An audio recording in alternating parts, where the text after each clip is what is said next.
and begin wasting time. Who would like to bring us all up to speed for a little bit of inspiration? I'll take that. Cody just messaged me. Please keep me posted. I'm so interested. We opened with our morning of trying to determine. May my inspiration guide you and your broom be swift. Thank you, Cody. Very, very nice. Very nice. We opened with our morning trying to determine like which direction we should take, and after some significant debate as per our standard, we kind of determined our best lead may be to head back to the Arcanium, see if we've got allies there once again, and talk to them possibly about the dreams that Cal and Ember have been having, and talk to Fettlework about going to the Dread Lookout. We made it there. Baracus gave us a fairly jovial welcome. Seemed to be in pleasant spirits. Let us know Rael was on his way home as well, and he showed up shortly after that. And then, quite literally, all hell broke loose. The fountain. Well, first, Umeli projected her illusion to us to inform us that she was definitely escaping, and that she definitely wanted us dead. And then the Calvaxus, the sublord of filth, erupted from below the Arcanium into the courtyard, branded all of the folks who had ever treated with him, and turned them upon their fellow students and fellow faculty members. And then we ripped him apart and started chasing Umeli. First we went down into the Arcanium and then back out as she was evidently flying away. And the brief, an immaculately long story made incredibly brief. We are now, a few of us, in the sky chasing after her, while others are still trying to make it back to the surface. Excellent. Thank you very much. Go ahead and take some inspiration. I do think it does bear mentioning that we have also discovered that Leyless is still on the run and has taken out one of the paladins. Yes, that's very good. Yes, thank you. Not directly.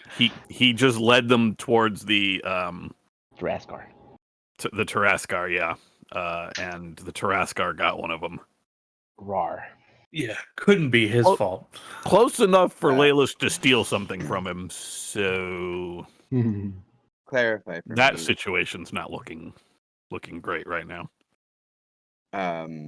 Did he, during his sending with you, he lied about that whole altercation, right? He did not lie. It was a deception by omission. Okay. No, it wasn't a deception by omission, because he wasn't trying to make me think something specific. Like, that was just on me. He said something very specific, and I took it away. I mean... Yeah, he said something, and then when you did the sending to the Talib, the paladin, he kind of filled in some missing pieces of information that color the situation, certainly not in Leyless's favor in terms of the universal good and evil scales of D&D. Yeah, But it was a question of willful deception on Leyless's part, which was not there. That's all I'm saying. Right, right. He didn't willfully lie to you. He just didn't say how it happened. Dude had 25 words. He has 25 words. Do you lie for every word? To be fair, one of the first interactions that Rainier had with him was, "I say we kill him," which is pretty to the point and less than 25 words. So Doug, 25 words, every one of them a lie. I did it. He did acquire a trinket. It wasn't a lie. It's just, the situation's complex. Yeah. It's smooth on moving pieces. Sounds like what a liar would say. Yeah, a lot of moving. This Lot- is lot Fey of talk, ins and and I know that shit when I smell it. That's Fey talk. Gotta make sure I'm alive. Okay. So, to set ourselves that way everybody knows what is currently happening. Baracus dimension doored Ember up. Zal dimension doored Rainier up. Umeli, after taking a shot from Vernier, is beyond their attack distance now. Zal is quickly using the granny wax to create brooms of flying. That action is happening, so it has not already happened. He has gotten one of the brooms created, but it takes another action to get the other one created. And this is important because every round, quote unquote, that is going, Umeli is getting her lead gets farther ahead. She is flying without broom. Her fly speed is faster than the broom, but only slightly. But the broom speed is dictated by how much weight it is carrying. As the first broom is created, you hear Baracus say, "Brilliant idea, but be aware. The lighter they are, the faster they move. The heavier they are, the slower they move. You're going to want to drop weight if you have any chance at all of catching up to her." Zal begins creating the second broom. What do Ember and Rainier do? What is your reaction as you were given that knowledge that the heavier you are, the slower this broom moves? I will drop everything except my shield and my holy symbol, which I guess technically is my shield. Yeah, I can my pack, which leaves me in just my leathers with my crossbow and a quiver. Yeah. Okay. So stripping down to just what you're wearing, your singular crossbow. Yeah, technically, I think it's still in my inventory, but like I haven't been carrying my second crossbow. I left that in Morass actually. Okay. Like my first. I just have the Dawnbringer with me. Okay. So basically drop gear. You have your weapon, some arrows for it, some crossbows for it, and that's it. What is your body weight once you add those things to it? I believe I've put myself at like 170 something.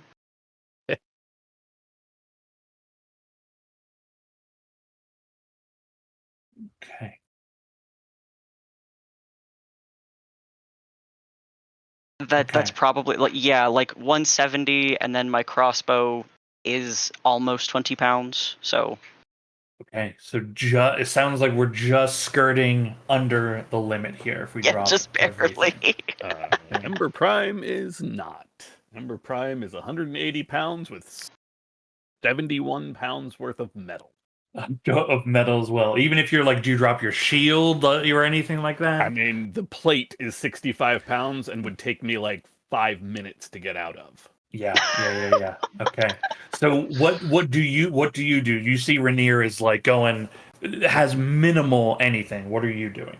I am dropping everything except my shield, which also serves as a holy symbol. Okay. No weapon? Nope. Okay. I don't normally bring a weapon. Well, I don't normally use swing a weapon anymore. So Yeah. Okay. I guess if I'm already over the limit, I could bring a weapon. Well, that'll be your choice then in this moment. Okay. No, I'll drop everything except I'm not going to bring the mace or the hammer because I don't have a dagger. Okay. Rainier, do you wait for Ember's broom to be created and then to drop gear, or as soon as you have your broom, are you off? I think I have to be off. Yeah. Rainier, are we sure we want to do this? The last time that all 6 of us fought, it didn't go well. Yeah. Yes, I'm with you. Okay, I'll be there. Okay, just a second. Make sure I have this correct here. Yeah, that uncertainty is vocal, but he's still like getting he's still getting on the broom. Okay. Okay. Hold on a While while I know I have one, is there a spell to drop on you?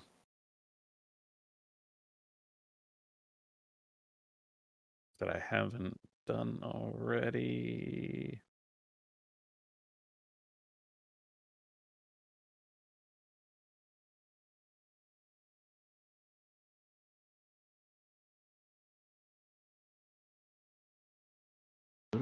Nope. Okay.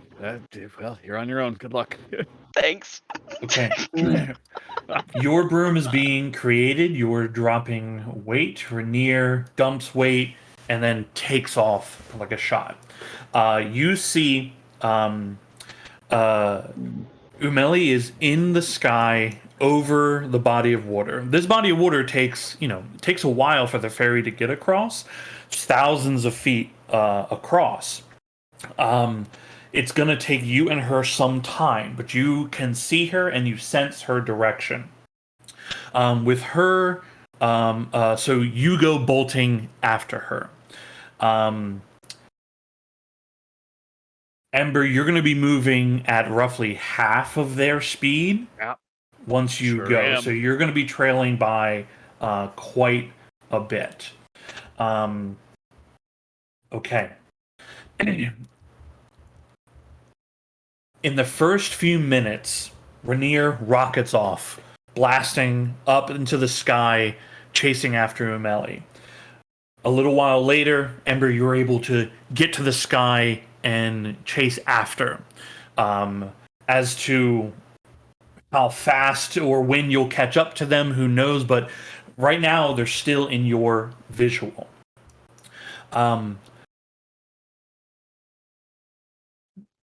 I did calculate this for Umeli anyway. Okay.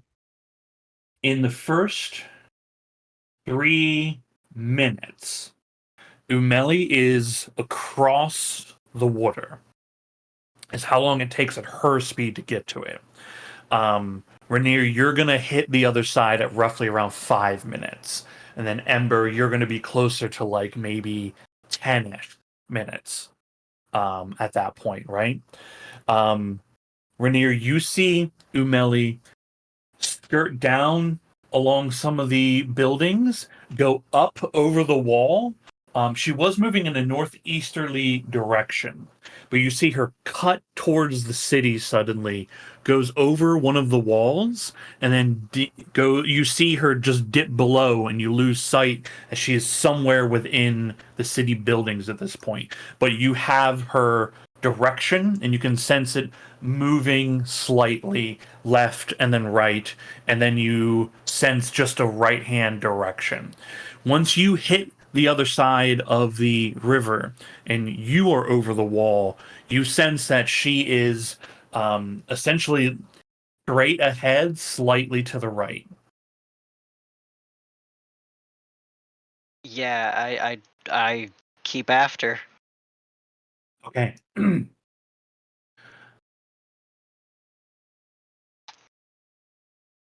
Those of you that are in Fettelworks Workshop,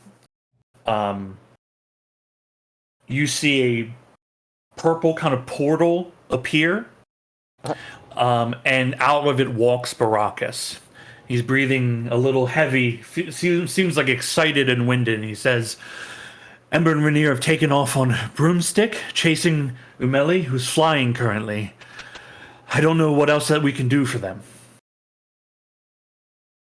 You see Zal appearing. Actually, Zal comes through that same portal Baraka's having brought him. Well, I mean, without a way to catch up to them, I think the best way we can help is try and figure out where Umeli's going. Are there any clues down here? What is it that she took? What is it that has you so upset, Fettel? Fedelberg gestures to the kind of slightly angled vertically a table that has a very very advanced looking construct or golem strapped to it. It is damaged severely in places, but he points to where the head should be, and he says, "The head is missing. It's the she took the head. It was here. I know it. But more than that, she took the only thing powerful enough to power it for a few moments." And gestures towards an area on the wall where there's several different kinds of crystals, each glowing in their own way. And there's one which has like a larger looking like setting for something to sit into. And gestures towards it and says, it took me forever to find something even remotely close enough that would synchronize with this thing, and it's gone. It's all gone."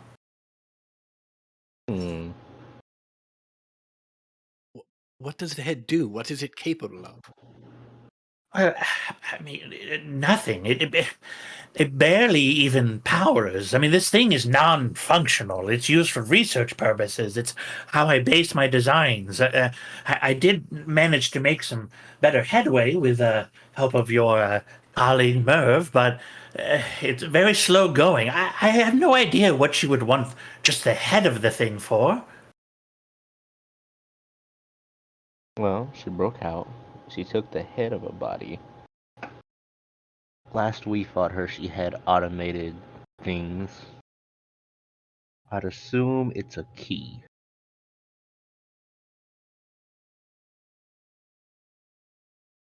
Fedelwork speaks up. A key?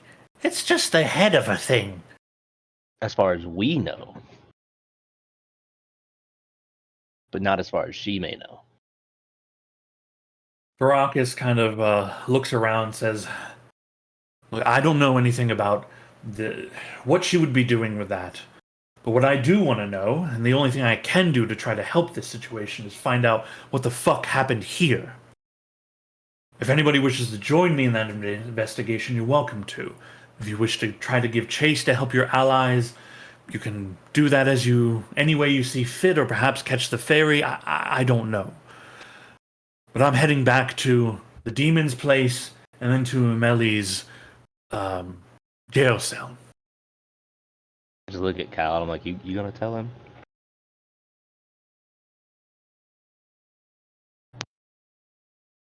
Tell him what? How she got out.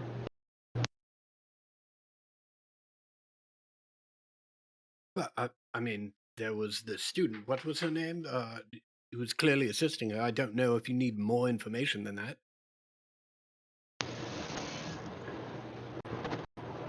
You mean are you speaking of the woman we found in the devil's chamber? Yes. Okay. Well, we have the note of hers that described a little bit of what she was doing, a manifesto of sorts. That's one place to start. From what it looks like, they have the same mark as the other people who got possessed. So it seems like he used her to break everybody out. He is in the I just had his name. I forgot it. Calvaxis. Calvaxis. Yes. I was thinking of Papaya. That's not right. I've petitioned to have him destroyed every year since his imprisonment. Yeah. Well, he's destroyed right now. That's one thing I can be thankful for. He begins to make his way to go look at and further investigate those two chambers. What is everyone here doing? You see Rael begin to follow. Fedelwork begins kind of just scouring this thing, his current workshop, to see if anything else is missing. We're not able to really get to where Rainier and them are to be able to see them. I assume. No, you are far beneath everything unless you have dimension door to go up. But you know, like, you would also need.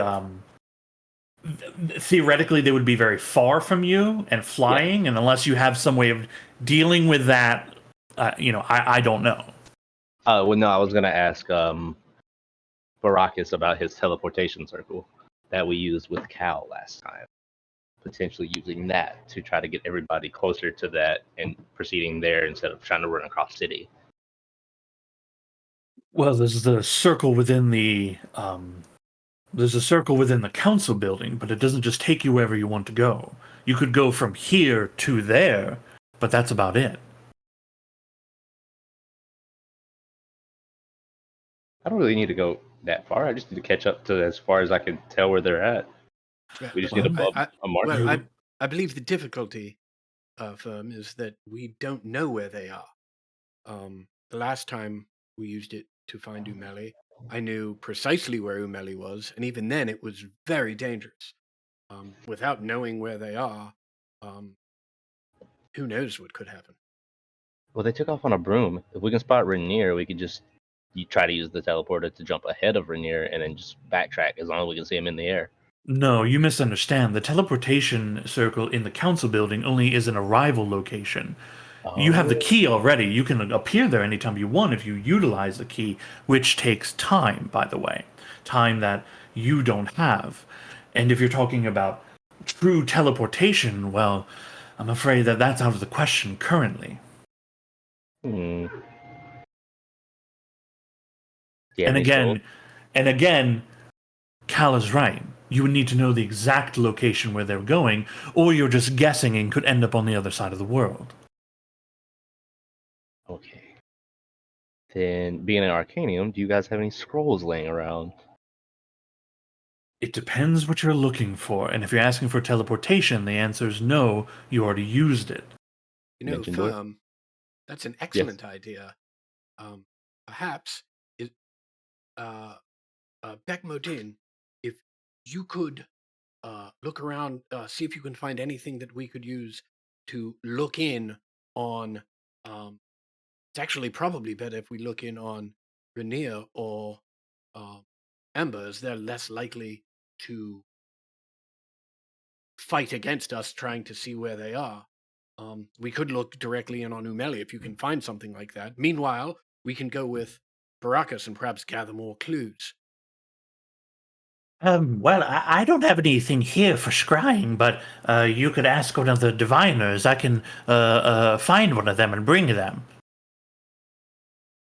Wonderful. Why don't you do that? We'll follow Baracus and we will be either at Umeli's cell or at Calvax's cell. Does that sound correct, Baracus? Agreed. Okay. You see Beckmodim scurry out of the workshop in a hurry. You see Baracus heading and leading you all towards Umeli's and Calvax's chamber.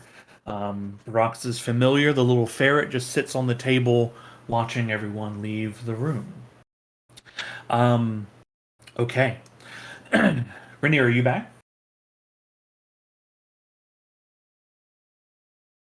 Max, are you back? Oh, yep, just got off the phone. Thank you. Hi. Okay, cool. Okay, you find soaring in, following the direction. Suddenly, the direction you're heading straight towards it, and suddenly it is very close on your right hand side. You just begin to actually shoot past it for a moment. And so it's a building, right? Looking around, the direction seems to be in a series of buildings. Again, because you don't have like exact distance right involved, but Right. the direction seems to be like there's a couple buildings all close together. If I'm assuming I'm above the buildings. You can Right. rise above the buildings, yeah. Yeah, I feel like that makes sense. I will then float out like I'm still going as full speed as I possibly can. Floating over until I in the direction I'm being led until that direction starts to pull in a different direction. Does that make sense? Yeah. Moving swiftly, you find the direction of it diagonally underneath of you and then underneath of you. It looks like in this region, a large kind of family home, it looks like.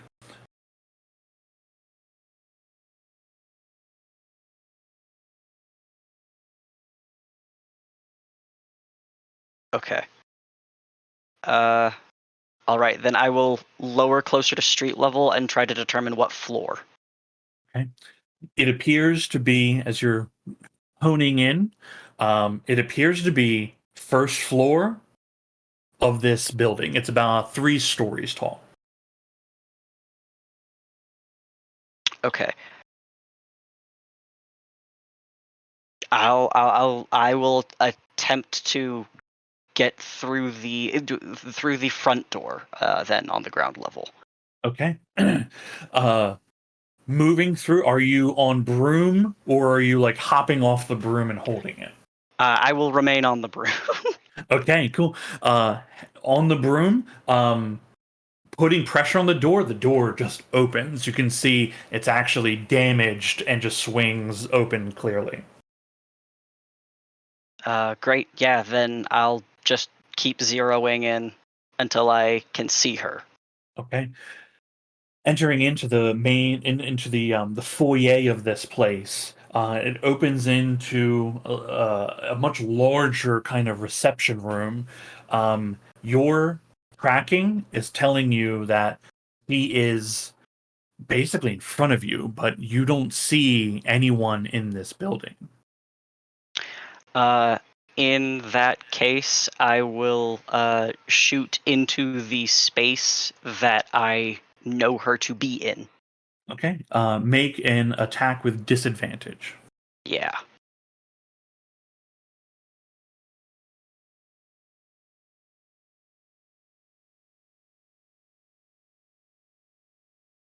I think I'm gonna roll an inspiration for that. Okay. Oh, come on. Can you still hear me? Yeah. Yeah. Okay. Oh no. My computer may be crashing. Oh no. Oh no, God. Okay.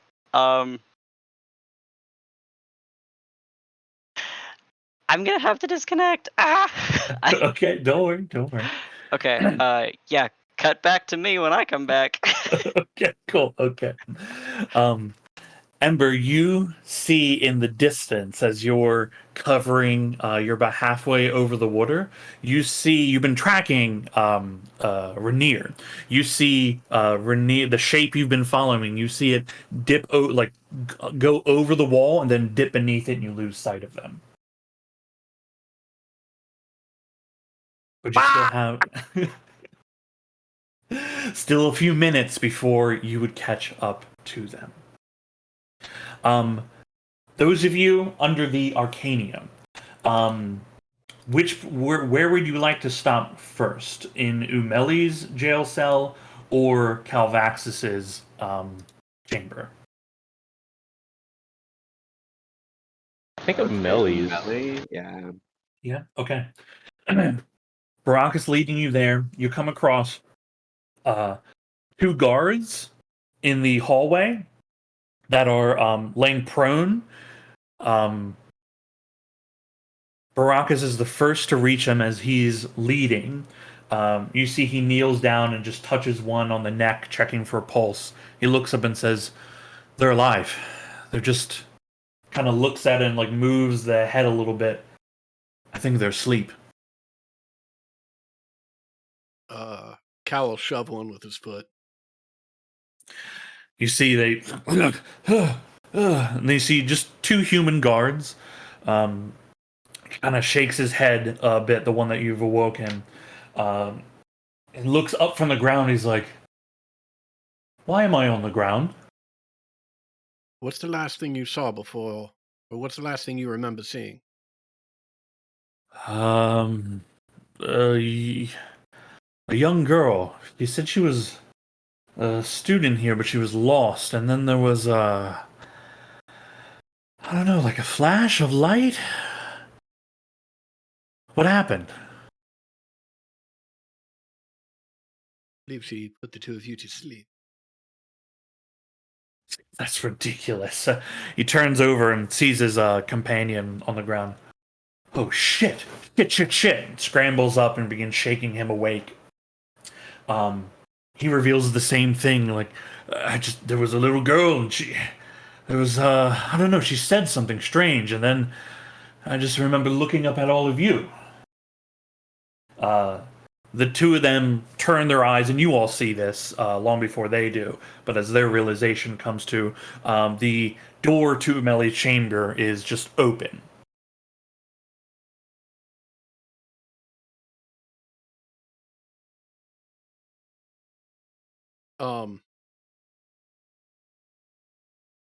I would ask them to describe the girl. I just want to know if it's the same girl whose body we saw, or if there's some other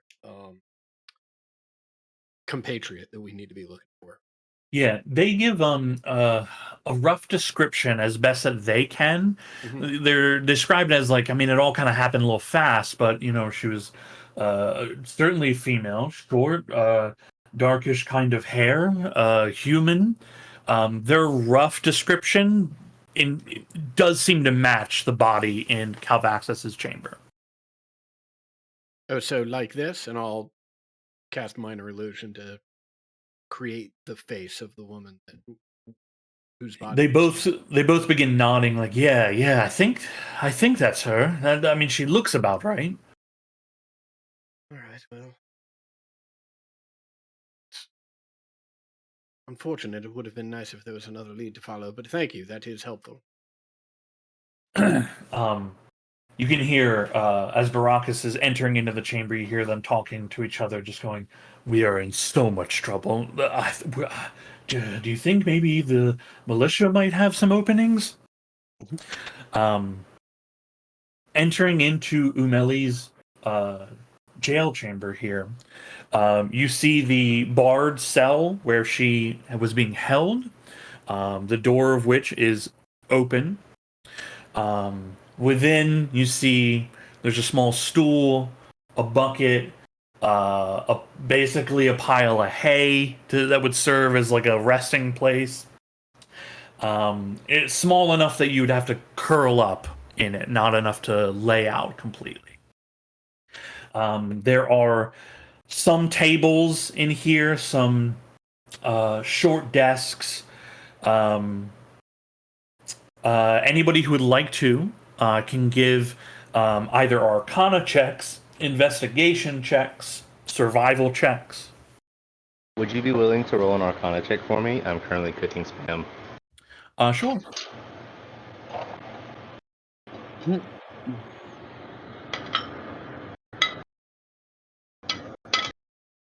Hell yeah. I'm By gonna the take way, that as a sign of a yes. I am smelling on the ground. Okay, very good. You get any bonuses to scent-based things? No, it's Okay. just flavor.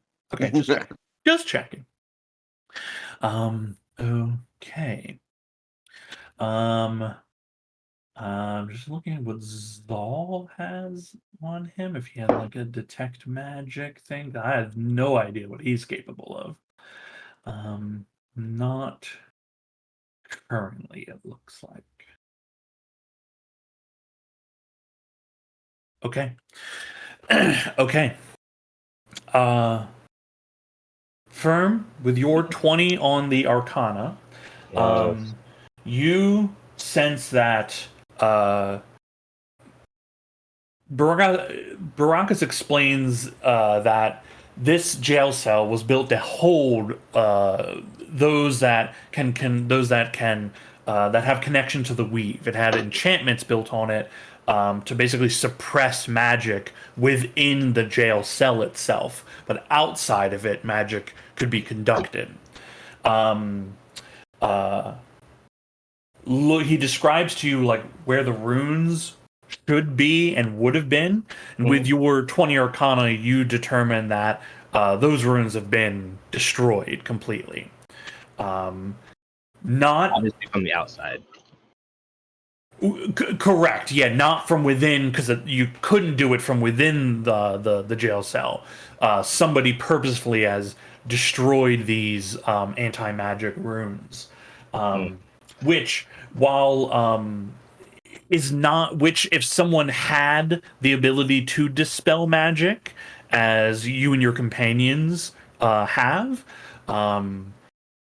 they would either have to be very skilled or very lucky in their strength, right, to do so. So possible, but you determined with your 20 that that anti-magic was destroyed. Yeah. Yeah, think of that one. Ragnarok sniffing around, because you've been here the whole time. When you initially came down with the others, like through the hole that Calvaxus bore through the earth, to break through the fountain, which he just basically flew up from his room upwards, right? Landing in there, you got a bit of a scent of his space as well as the young girl that was in there. Sniffing around and checking things, you certainly catch her scent in here. Umeli scent, several other unknown scents, but they appear to be human, elf, probably not unheard of in terms of, because she's been interrogated, right? You do not smell. You don't smell Calvaxus strongly, but you get a bit of his miasma kind of in this space, like a lingering bit of it. Very strong in his chamber, but here you get it. And you recall that when you arrived beforehand, that also there was a strange, like that scent of strange miasma was also within the fountain space as well.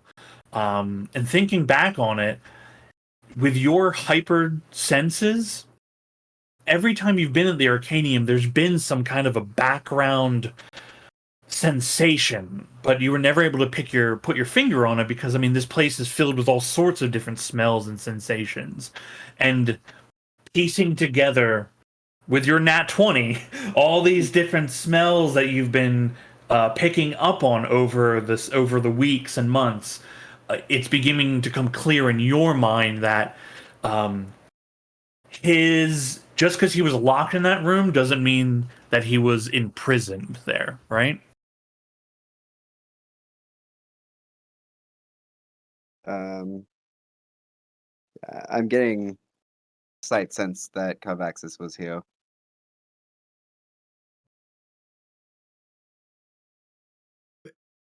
Wait, you mean Calvaxus came down here at some point? No, Baraka speaks up. Well, that'd be impossible. The seal he was in, that Umeli put him in, it prevents him from physically moving anywhere. He is literally trapped in that space. Well, with all due respect, Baracus, no, he isn't. Trust me when I tell you that he was until this day. Then can you explain his scent?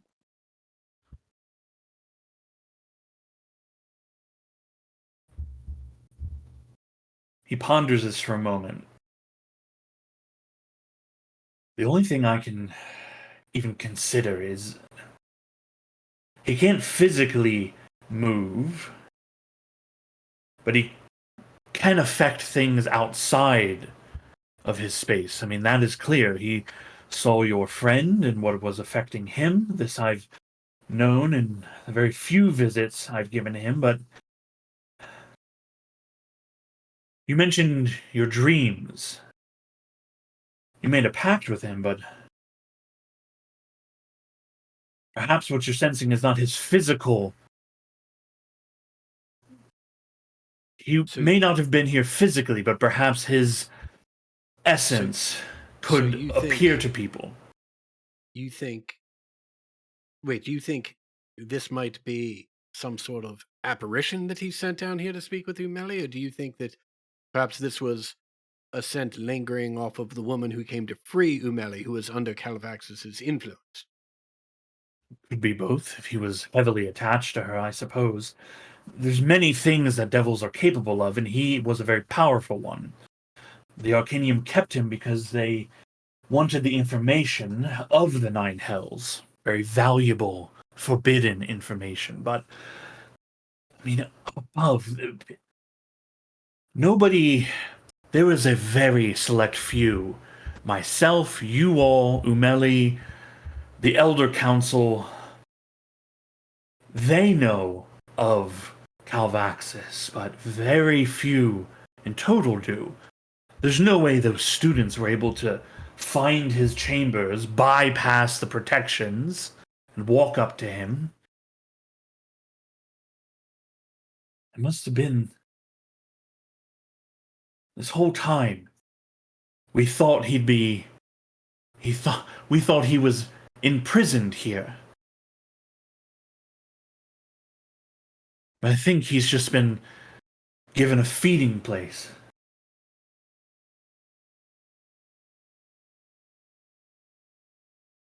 It appears I have put all these students at risk.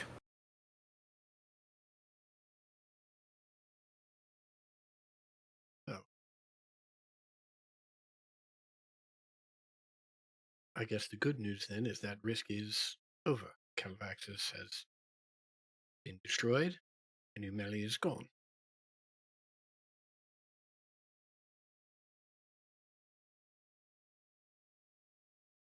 Let us hope he never finds his way into this world again. But he will be reborn in the Hells.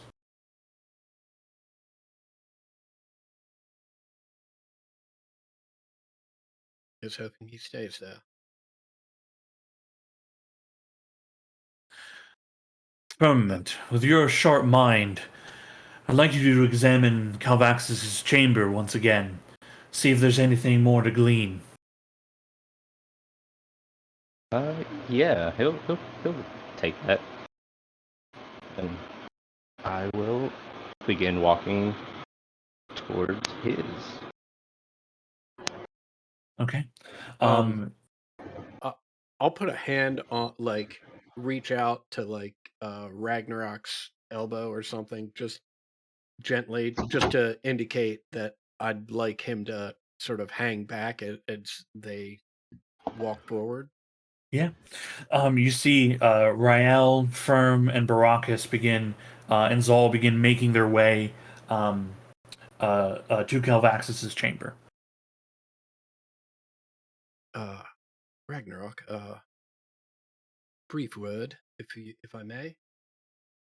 Of course. I think going forward,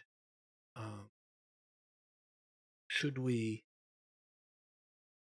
Well, I'm sure we will encounter more enemies going forward, and when we do, I think this is the end of leaving any of them alive. Agreed. Very well. Shall we? Yes, please. I'll head Okay. out. Max, are you back?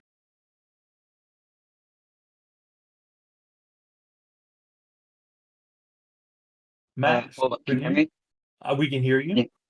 Okay, so my computer's still powering on, so I'm just on my phone. If you wouldn't mind, Sean, could you roll for me? Sure. Yeah. The first in the chat, the first two rolls you made have disappeared. But I did see them when they occurred. They were a miss, and that's why you did the inspiration. Well, it was low and likely a miss, and that's why we did the inspiration roll. So Yeah. I will roll once more for you. Okay.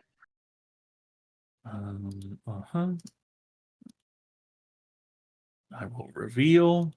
Okay, that is unfortunately a nat 1. Okay. Can't you Uh, actually roll ones and twos? On their damage. Oh, oh okay. well, I have I have the bardic inspiration from Cody that allows me to re-roll a 1 or 2. Is that right? Is that how that works? I think it's you re-roll 1 or 2 on the bardic, but because you're Okay. rolling at disadvantage now, the very lowest is right, like the nat 1. Okay, that's fine. Yeah. Am I allowed to proceed with my action? That in this actually Correct me if I'm wrong. The nat 1 is the inspiration die, so it would actually be the middle die, which I think was a 4. It's think it still a was 4, so the total of 14. yeah, I think the 14 was the lowest one onto it. Yeah. Which would not connect. I'll let you make the second attack at disadvantage as well. Yeah. Yeah. But this is your action in this moment. Correct. Yeah. Okay. Okay. Attack. Because I didn't hit disadvantage. Okay. An 18 and a nat 20 30. But the disadvantage is what hits. Okay, so 18. And I've deleted. No, here's your belly sheet. Okay. Does this make her visible? You see, okay, you do hit her. Let me roll damage here. Actually, I'm sorry. She would obviously react in this very specific instance. She will become visible as you see her reaction as a barrier of energy kind of scintillates in front of her that your arrow dumps into and is deflected off of as she casts the shield spell. So let me Great. make And sure as a that bonus action, I would like to blood curse of binding. So she needs to make a strength save against okay. me. Against a 15. Okay, she shields. Strength save. Okay. That is a 15. So she Hell. does. Yeah, she does. She has no bonus to that. That's just flat 15 on her. Yeah. Yeah. Okay, she does succeed on that. As she's revealed, deflecting your attack, you see her speaking words of power. And there is like it's what sounds like kind of like a lightning crack. There's a smell of almost ozone and a shimmer in the air between you for a moment. She begins walking towards you. You know, As she does so, I just Go. say, "I killed your pet, you stupid bitch." You mean Calvaxis? Hardly a pet. Hardly an ally, more of a tool to be used. One that I never thought I'd have to use, but was happy to keep where it was. But you... oh. You know, the smart thing for me to be doing right now is to keep moving. I know I'm faster than you on your little... is that a broom? But I just had to know. You see, I've had a lot of time to think. And as she's like walking, kind of moving around you, correct me if I'm wrong here, but have I described to you all like this kind of poisonous looking, like her veins leading up to her face, around her neck and everything? Have I described that to you all previously? Yeah. Yeah. Even more so. Like her the rest of her neck, any of her exposed flesh, these darkened purplish veins are showing. Which is the effect of being near that soul stone for far too long and being like literally impaled by some bits of it down when you first encountered her. So you can see that has been progressing. You see, I couldn't quite wrap my mind around it. Twice you found me. While I was wearing the necklace with protection against such things. You found me in the Shadow Spire. You found me in that other world. I couldn't quite figure out how. Here's the thing. I'm smarter than I look. I'm going to shoot her again. Okay. You launch your crossbow bolt at her. Your bolt strikes something in between you and her and like ricochets around you for a moment, almost hitting you in the process before just settling down and rolling at your feet. She laughs. No, no, no, no, no, not this time. No. Oh, No, so I'm- you're scared. You're scared. You are scared and foolish. As you ought to be, given all the absolute shit you have put this world through. You fucked up brat.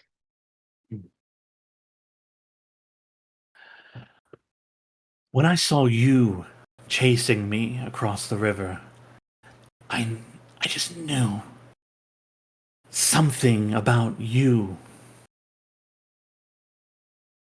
How are you doing it? Is it a spell? Curse? You don't need to see me for it to work. And we've been away from each other far too long, so time is not an issue. How does it work? I'm smarter than I look. I'm gonna cast daylight. Okay. You're using the crossbow to cast daylight. Yeah. Where are you attempting to put your daylight? Right in goddamn eyes. Yes. Okay, On that hang on just a moment. On your mental or in your mental, just imagine Firm in the background like screaming, "Yes, get that bitch." Go ahead and roll because you're casting daylight, so there's a chance to can't summon roll. it. Oh yeah. Okay, hold on. Let me bring up the thing for it. Okay, we roll a d20. On a 20, an ally is summoned. hmm That's the 20. I hope she get got. Okay, it is a Styx. Cool. So That's no fine. ally is summoned. That was a I Hail see Mary, the it's fine. daylight through any sort of window, though. We will find Yeah. out. Okay. Because I need to know where I'm going. And my plan was to cast Detect Magic, because I know Rainier's got a magic crossbow. And that wood does not, like, it takes a lot of wood to block the spell, so...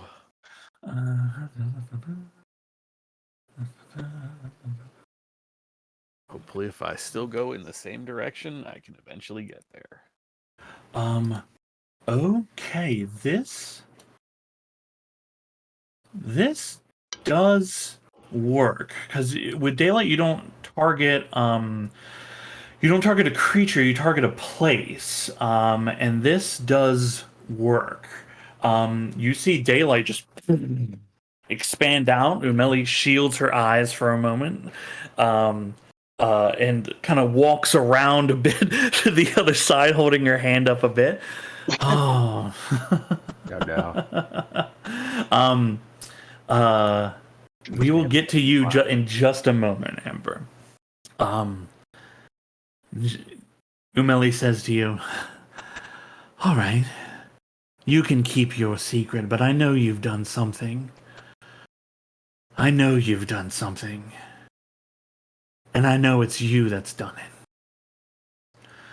Well, enjoy your time here. I'll be seeing you soon, I suppose." You see she walks over and just begins like moving to the back of this place. You see her disappear into one of the other rooms, sensing where she is currently.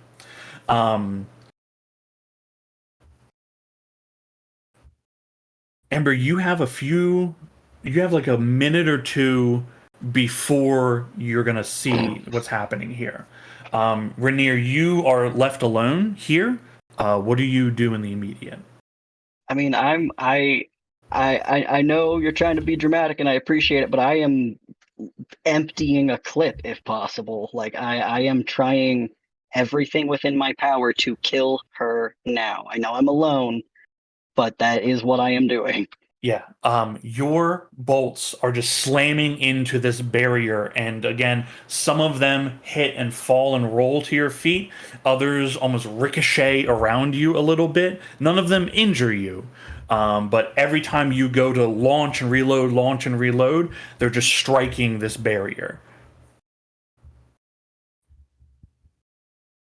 Is there an arcane skill I can make use of to know why she is currently invulnerable? I mean, do you want to roll Arcana? If I have to, yeah, I can do that. I'm skilled. Yeah. Okay. I will roll Arcana. Okay. It is a 12. It's not. Your bolts are not like going towards her and then deflecting off of her. They're stopping short like a foot or two away from you. And the way that they're like bouncing and rolling, there's some kind of curvature in front of you. Your best guess is Oh, there's okay. I'm in some trouble. kind of literal barrier between the two of you. Okay. Oh, great. Then, you know what I'm gonna do? What are I'm you gonna gonna do? walk through it. Okay, how are you walking through it? My ethereal step. Okay, the ethereal walk. Don't forget the meat. Okay, focusing in, you begin to disperse from this plane and step into the next, becoming ghost-like in the process. As you do, although it doesn't say it works like this, I think it should work like this. As you step into that ethereal plane, the borders beyond, the borders between, you see a scintillating sphere around you, roughly 10 foot in radius. And that is like your arrows are kind of rolling and sitting at the bottom of the sphere. And am I able to pass through the sphere if I walk through? You are not able to pass through the sphere. Okay. I do disappear from her vision. Does that Yeah, at least scare her a little bit? she has walked away and has like Okay, left okay. this room. She is making her exit / escape at this point. Okay.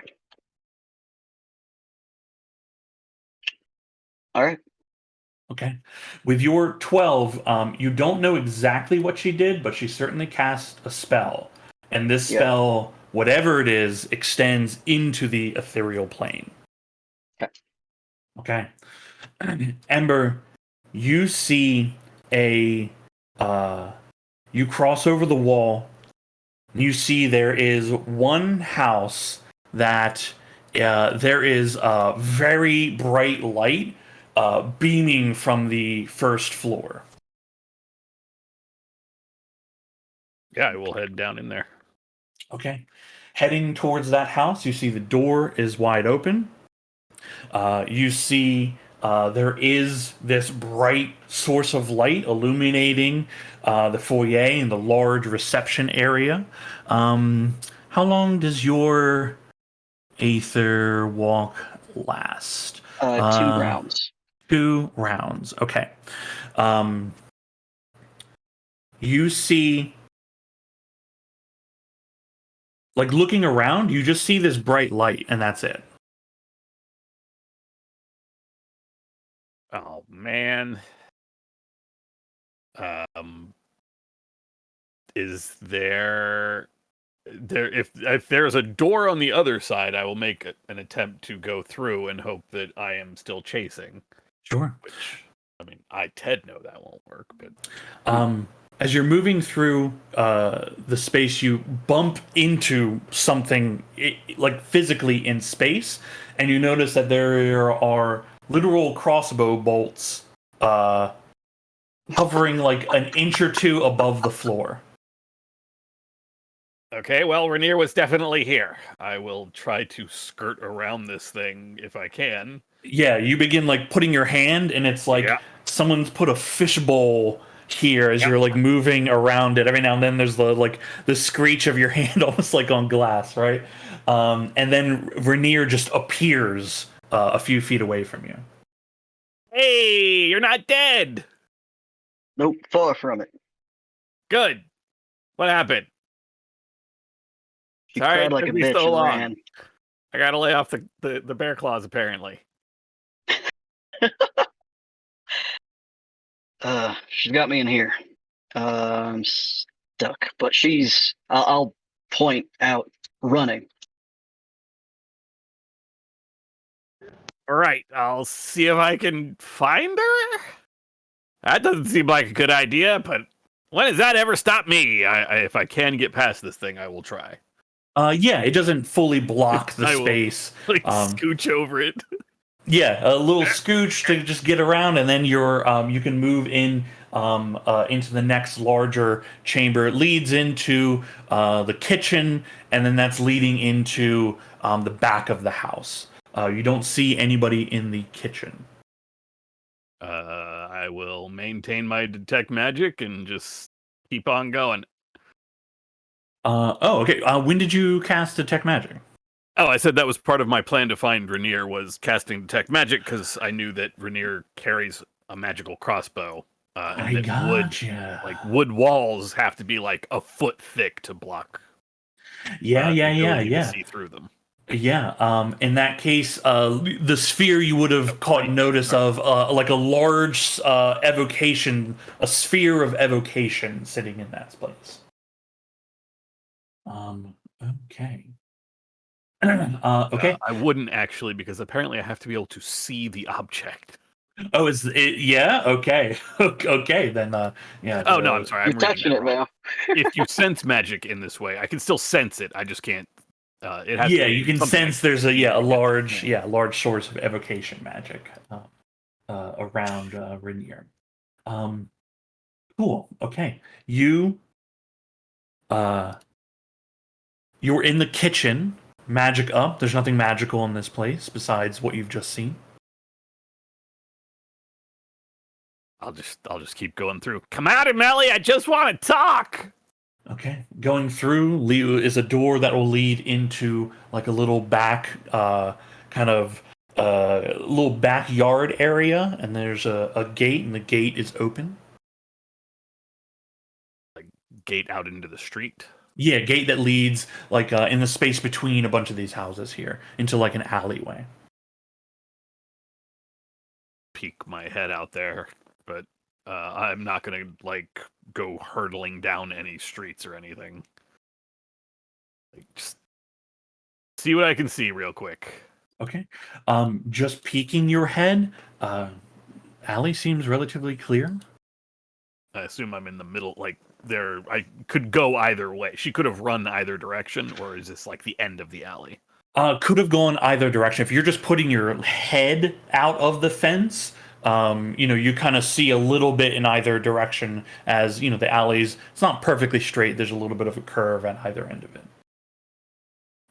To know more, you'd have to step out or take a walk. I'll step out and just see what I can see, but I'm not like hauling ass in a random direction is my point. Yeah. You're stepping out into the alleyway. See what I can see. Maybe if I can see a magical aura before my 10 minutes is up. Okay, cool. You see Umeli step out from around a corner of one of the nearby buildings, steps out, points a finger at you, and begins casting a spell. I don't have counterspell, so I can't do anything except try to cast a spell of my own. Okay. She casts this spell at you. I'll need you to make a dexterity saving throw. The DC is 19. Oh, hell yeah. That's definitely my strong point. Not a problem. Not a problem.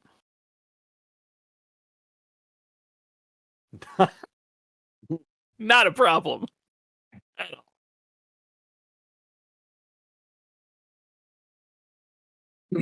I just want to talk. She extends her finger towards you and begins casting a spell. So you know what? I have one inspiration. If it's not too late, I will spend that. And It is not too late for you to Okay. roll. Yeah. I will give that You another don't you shot. don't think your nat 1 was a save? I'm not even confident the reroll will be a save. It's not. But, Okay. you know, might as well have it before I die. Okay. Or use it, rather. She points a finger towards you. A thin green ray launches from her to you.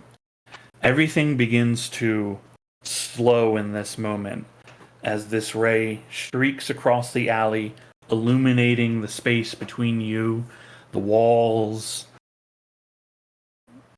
strikes into your chest like a pen, a little pinch as something pierces through you and comes out the other side.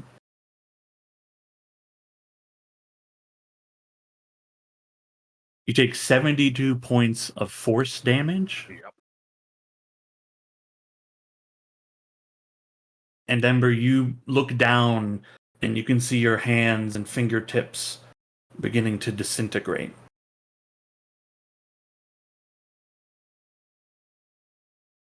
You fall and collapse down to one knee as your legs begin to betray you. You fall to the ground. The ashes from your hands and arms beginning to form a small pile. Before your mind leaves this place, what are your thoughts? Should have cast Death Ward on myself.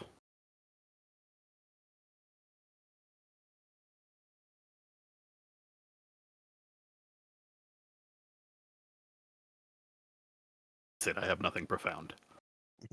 Profound enough. Love it. Rainier, you sense Umeli's direction is shifting again. It takes about 8 minutes before you suddenly hear the crossbow bolts that have been rolling around at the ground clatter, and like you yourself fall an inch or two, and you know that the barrier is released for one reason or another.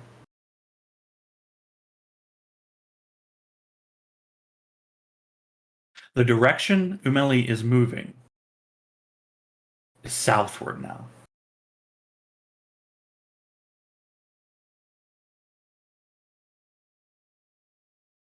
Okay. I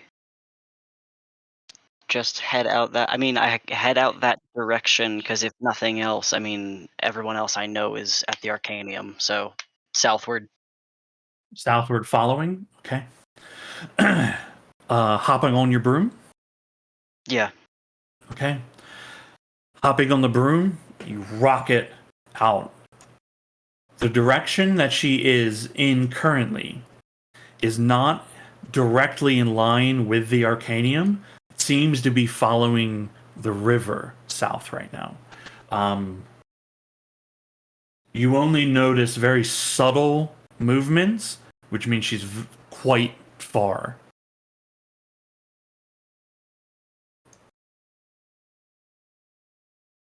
Yeah, I think I'll I'll have a look out for Ember Prime, but I'm not going to see her, and I'll just have to head back to the Arcanium. Okay.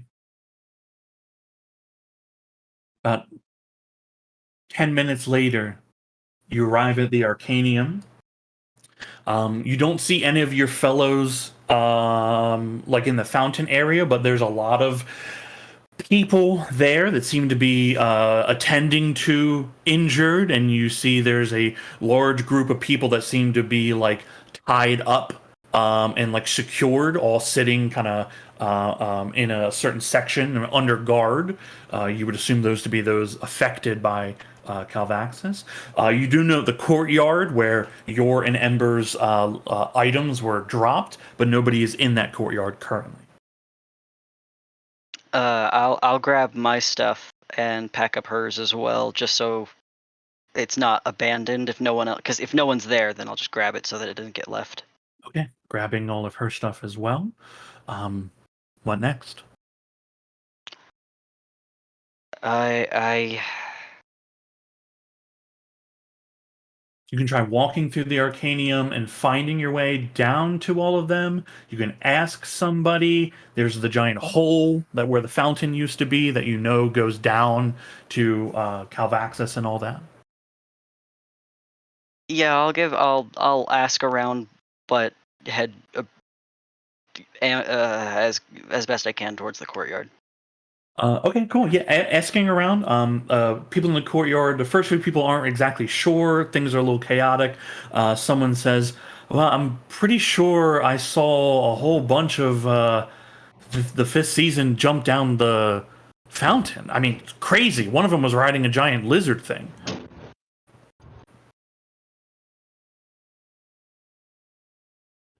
Yeah, I guess I'll just go to the courtyard then. Okay. In the courtyard, do you just wait here, or do you jump down the fountain again, or fly down the fountain? I wait. Okay. Those of you that are in Calvaxis's chambers, you can do the same thing: Arcana checks, investigation checks, or survival checks. Headed back over there. 1 second. Oh, let me just hit this button right here. Bow. That one. Oh my God.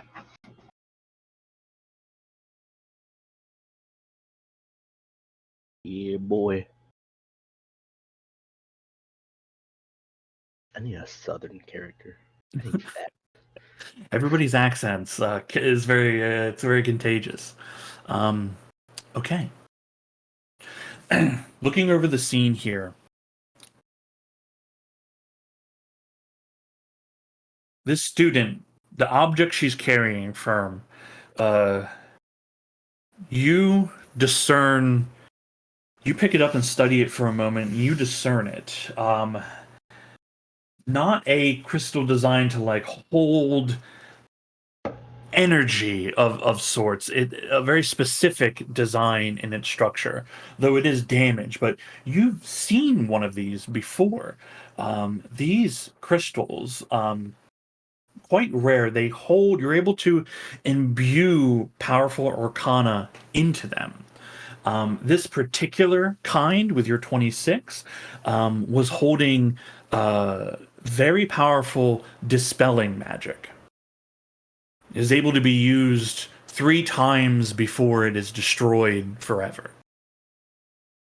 And obviously, since I'm holding it and it's here in front of Calvaxis, a good assumption it's been used twice.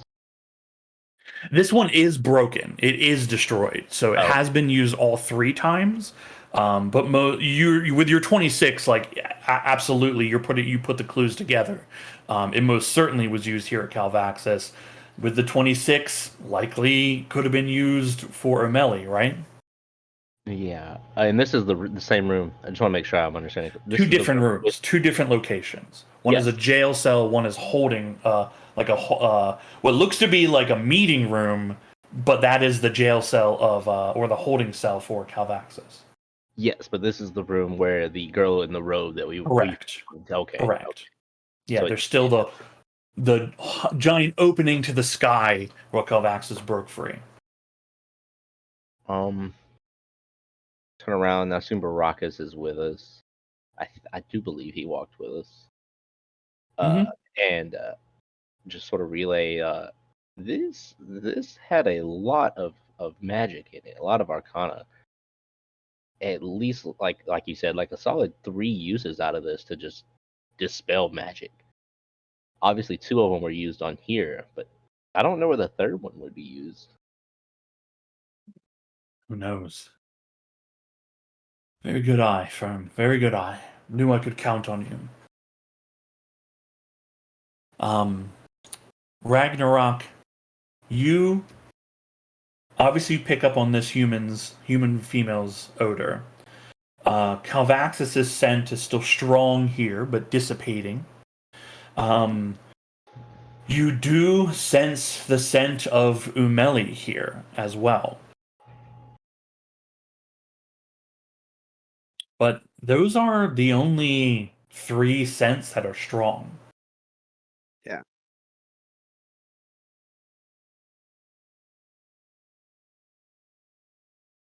That wouldn't be super surprising, right? We were aware she was at one point in Calvaxis, or is that new information? Not new information, but confirmation that she Okay. most certainly was here. Yeah. Um, Then there's no point in saying anything out loud. Rainier, how close are you to the opening of the fountain? Like, are you just waiting somewhere in the courtyard, or are you like looking down it in any way? I'm probably like a stone's throw away, just sitting and waiting. Yeah. Baracus looks around the group. All right. So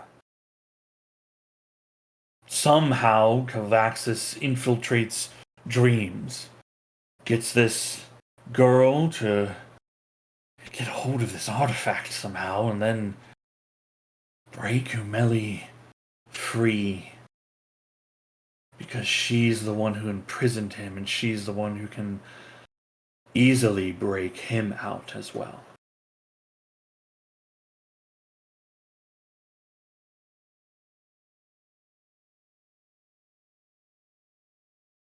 If you all hadn't been here, if you hadn't chose to come here this very day, I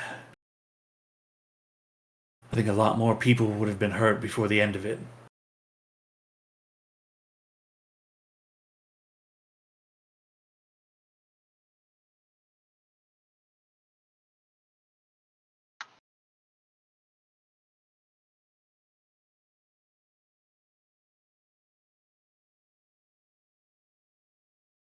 Well, glad that we could be of service. The fifth season always aims to protect the people.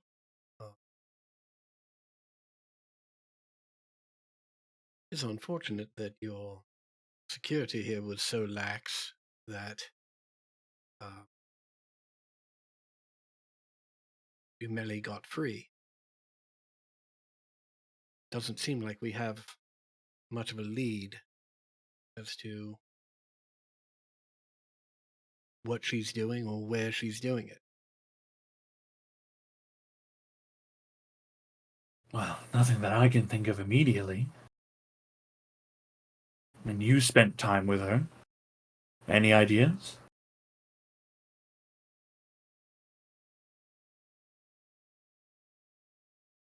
Well,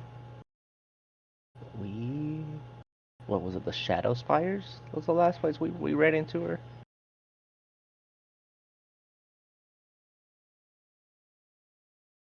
And you mentioned something about a key. I mean, I don't know for sure, but out of everything from that robot, she took the gem and the head. That's just 2 random things. Obviously, the gem, yes, can be used to power it. Got it. But the head part is the anomaly. But to take a head over anything else would make me assume, after the interaction she's had with these, I don't even know what you call them, mechanical things, she is either using it to open something or to try and power something else that she knows of. What would she be trying to open or power? I Only mean, one why? I mean, escape to live, sure, but to what end? the only thing I can think of would be the Dread Lookout, since nobody has gotten it open. Featherwork would know more than me about any of that. I've never been. Speaking of, we should We should see how he makes way. Finding a diviner. See if we can figure out what it is that's going on.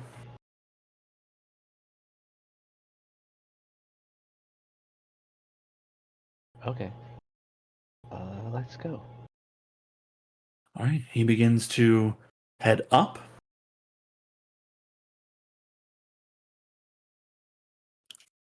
Is he going through the hole in the ground? No, he doesn't have a way to fly. Leads you all up through the Arcanium, heading up towards where diviners would be. At the main entrance to the Arcanium, Fettlework is there, coming down, or we're heading across with another person, likely a diviner. Your group and him run into each other. Fettlework says, I found someone that might be able to look in on Umeli as you asked. Excellent. Do you think it's better we try and look in on Umeli or try and look in on Rainier or Ember Prime? The diviner speaks and says, whichever. I'm actually a big fan of the 5th season. I've met you once or twice, but I'm sure you wouldn't remember. A lot of people were there that day. Okay. Hand it over. I'll sign it. And I sign his I grab whatever I can that will put marks on something, and if he doesn't hand me something, I'll just grab his hand and start signing his hand. And They have some papers with them. You sign the papers that they're carrying. Great. And Oh my god! As I'm doing it, I say, "Firm, Ragnarok, what do you think? Umeli, Rainier, or Ember Prime?" Before I answer, how many times can we look at somebody? How much can you handle? I can do this 3 times a day. Got it. So we have 3 uses. You haven't done this yet today. No, not today. Okay. I would say first we could start with Rainier. Mainly because Rainier is the one that can track Umeli, see how that situation is going, and Excellent point. if it's going bad, then we could instantly swap over to Umeli. Ember Prime was moving slower. No, we don't know that. No, I don't know that. No, I was not around for that one. I had to think about that. And Ember Prime went with Rainier, but I have faith Ember's okay. Well, that's an excellent point. Rainier has been able to know the general direction of Umeli, likely leading the chase. Do you think you can look in on Rainier? What's your name, sir?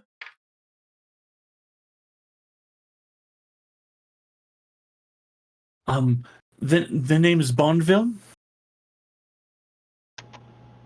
Very nice to meet you. Are you familiar enough with the 5th season that you feel confident on looking in on Rainier?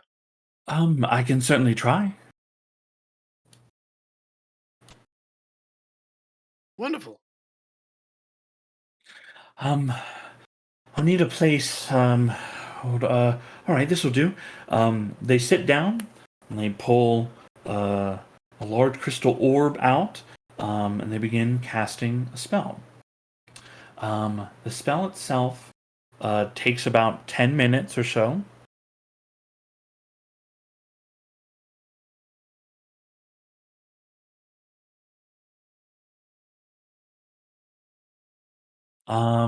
Rainier, Max, are you logged in right now?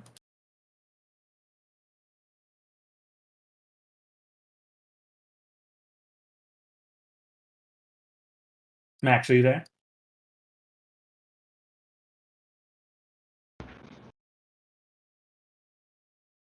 Yeah.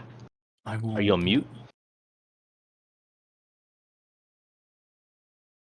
I will roll for them as they do not know the spell is being cast. Hello. Hello. Ah. Hey, I was just seeing if you were logged in to roll a wisdom save. Yeah, got it.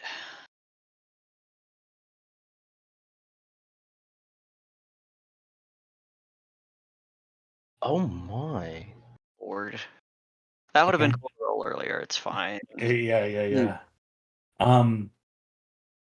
Bond says, sorry, I can't see through to them at the moment. That's okay. Like we said, I'm early next. All right. They sit down and begin attempting for Umeli. You hear Rael, who's standing with one of the doors open, says, Rainier's outside. I snap around. Through the open door that he's holding into the courtyard, you see Rainier standing there with a whole bunch of gear and the flying broom. And a flying broom. Rainier's here. Umeli's. Can I see them?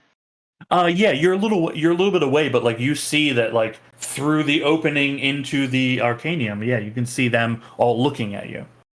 Okay, yeah, I'll say Umeli's gone southward. She's gone again. Do I notice everything that Rainier is carrying? I mean, they're carrying a lot of gear. Well, I mean, like who it is, obviously, because like Ember's stuff. Yeah, I'd say you recognize like Ember's, not her shield, but like her weaponry and her like pack and everything is there.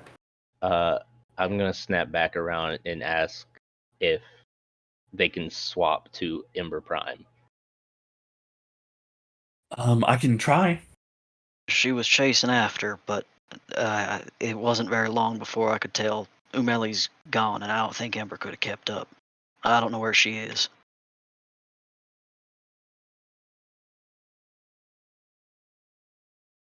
I guess all we can do is wait, unless I can assist. It doesn't make the spell casting faster. Another 10 minutes?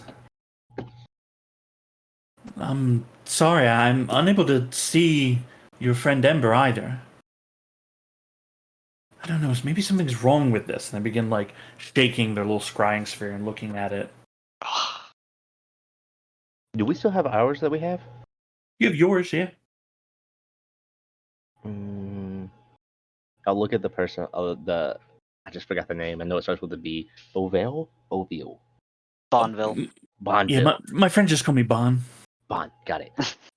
Is it you that can only do this 3 times a day, or is it the item? Oh, I can do it 3 times a day. Okay.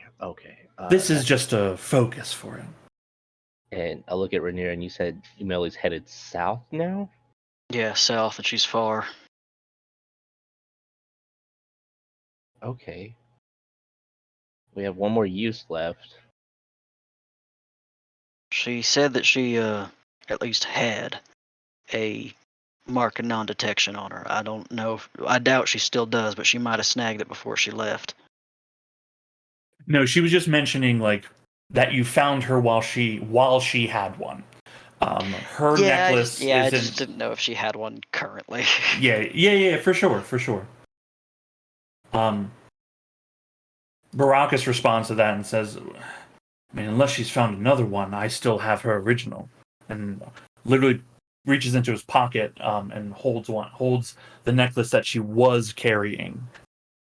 I guess then we'll just ask Bond to look for Umeli. Oh, I'm sorry, did you say that she held that in her possession for a while? She wore it. That might help. Takes it, begins casting her last scrying.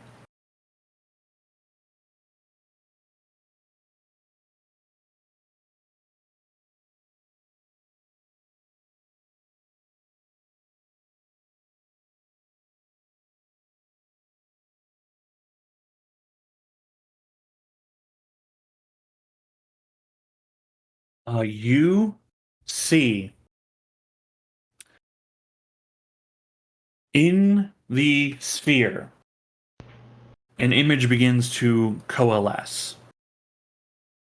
Fog begins to part and pull in, and you see a figure in not very fancy robes, the simple clothing that she was just dressed in. You see, Umeli, but she is not flying currently. You see that she is sitting. Her mouth is moving. She seems to be on near a set of trees. There's a riverbank nearby. The image spins and shifts to look around. No discernible landmarks, but in the distance, the city of Bashan, very small. Spins back around to focus in on Umeli. Her lips are moving. You see her hands are moving. You see her many hands around her are moving.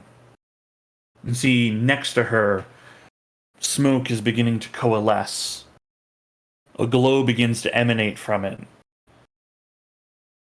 And a pale, glowing blue horse begins to appear.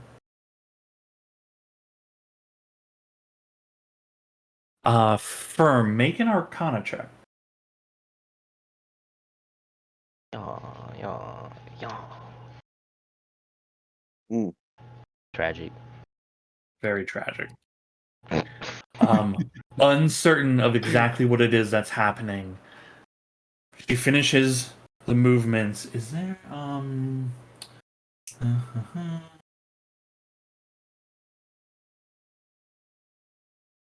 You see and hear through the sensors if you were there. Okay, cool.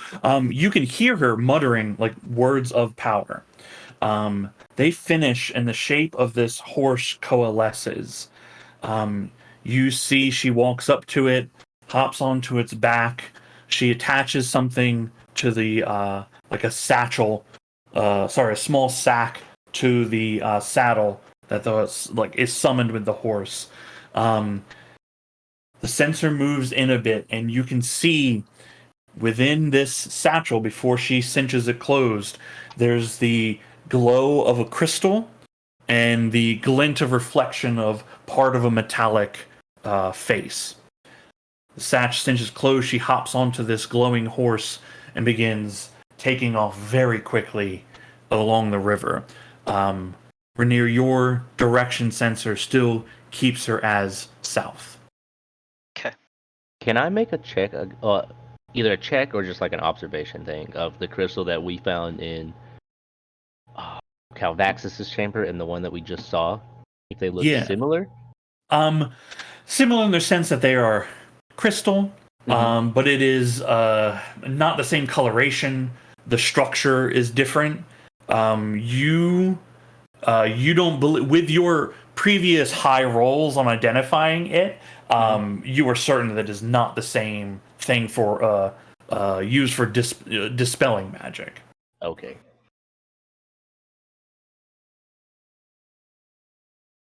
The vision tracks her as she moves for a while. It's roughly another 7 minutes or so of her riding this horse. And you can see as the vision swirls and moves a bit, the city of Bastion just is pulling further away. In the vision, you can see this horse is moving very, very swiftly. And then the vision ends. And you see Bond says, "Wow, I've been trying to see her for, I don't know, a year now?" She looks at Baracus. A year or two now? Something like that? We've never had any luck. She hands him back the necklace. Wow. Well, she's moving somewhere.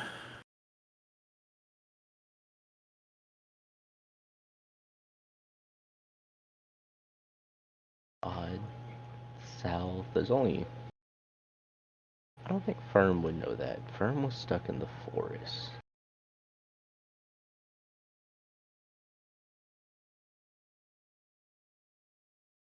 Hmm.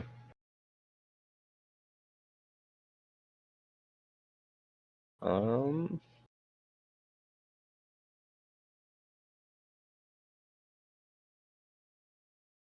taking a breath. Firm suggests we need to go find Ember. Last place Rainier saw Ember. Oh, we can go back to that place, but it's just in an empty house. Ember wasn't there. She left in pursuit. I didn't see her. That's the best spot we could start.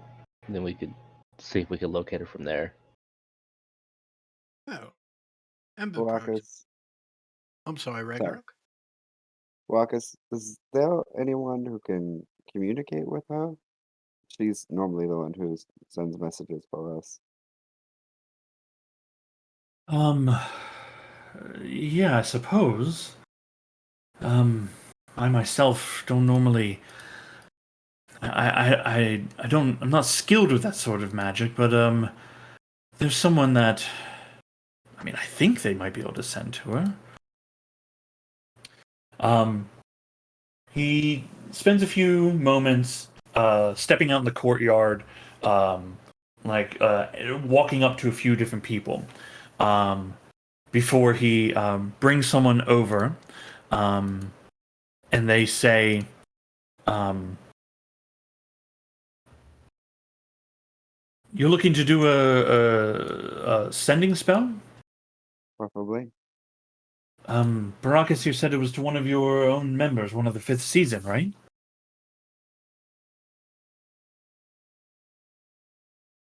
Yeah, Ember Prime. Prime. Prime, yes, yes.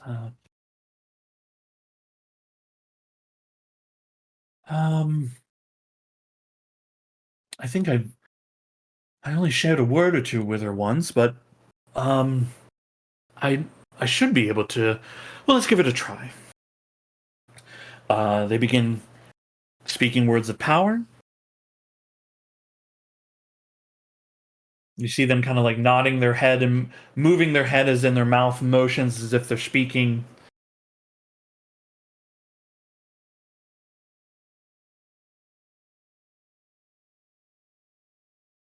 Okay, it should be just a moment now.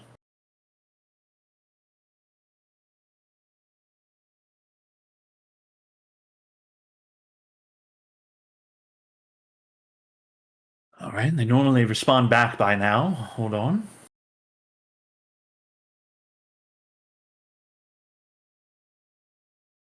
Mm, is your friend on another plane of existence or anything?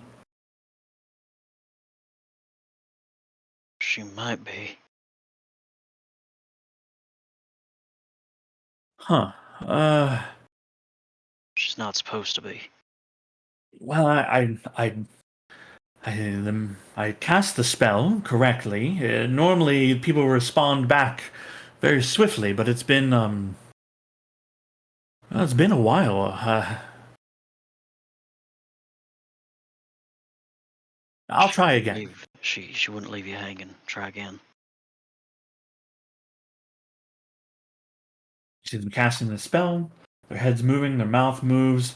Ember Prime. This is Urghold. We've only met once or twice, but I'm trying to message you again. Your friends are here. They seem to be worried about you. Are you on another plane of existence at the moment? Sometimes these things don't.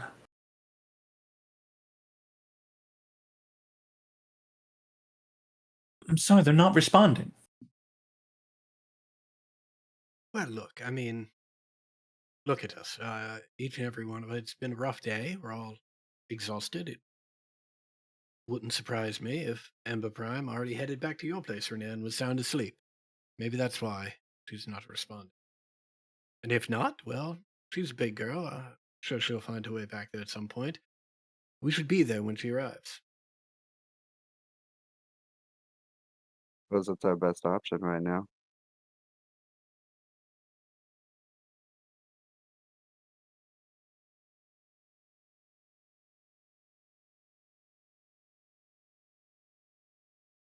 And is there anything else we can gain about where Umeli is or what her motivation is?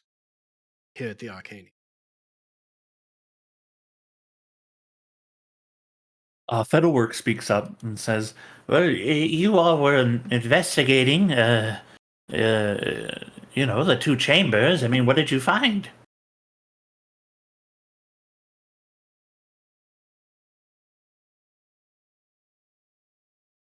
I just throw the rock, the broken crystal to Fiddleworth.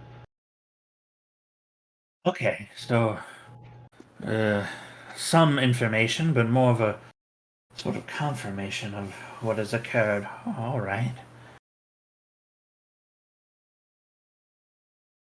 She's heading south with the head. I mean, the only thing that's south is. Well, if she was heading down the river, I mean, the only thing south of us is Saltstone Landing. What is that? That's a port city. You never been? Can't say I have. A lot of fishing goes on down there. Very good food if you're into that sort of thing.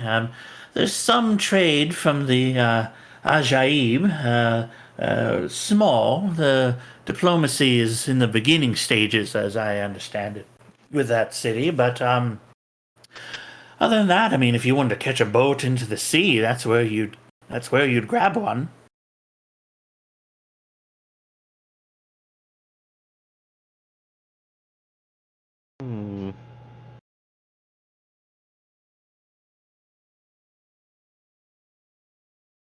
Boat to sea, the only place to get, well, not the only place, but you can get one there. Just took the head. Are there any other locations south? Doesn't have to be directly south, just south. Well, I mean, way south. If you leave the river, I mean, you're going to enter into the Barrens. That's the scrublands that then eventually lead into the deserts to the south. But nobody takes that journey. Well, I should say very few take that journey, and even fewer return when they do.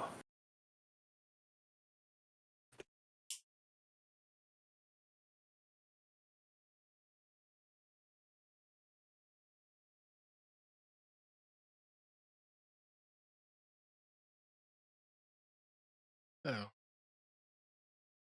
What we do know about Uneli's motivations, that she believes that the end of the world is coming, and that she can somehow avert it if only she can amass enough power. Why she tried to get into the Dread Lookout, what she was trying to do up north when she went through that portal to that strange land. Nobody's been in the Dread Lookout, from what you guys say. But what's besides the curiosity? What's the reason for the Dread Lookout? Who made it? Certainly no one's been inside of it. Many have tried. People have tried. What is it? There's ways of teleportation. They've tried that. Those have failed. They've tried to shape the material to open. That's failed. People just eventually gave up on it. It seemed like a useless thing. To be honest, I think I think the only thing of note that's ever really been discovered there is what I have, in my workshop. But I sort of stumbled across that. When he says the workshop, he's talking about the robot thing, the automaton thing, right? Yeah, yeah. You found one of those at the lookout. Well, outside of it, obviously no one's been inside. It was, I sort of fell in, it's quite embarrassing. I sort of fell through a crevice and there was, there's just this thing broken and buried. Not sure what happened to it, but I dug it up, we excavated it, pulled it out, and I've been working on it ever since. You said she tried to get into the Dread Lookout? When was this?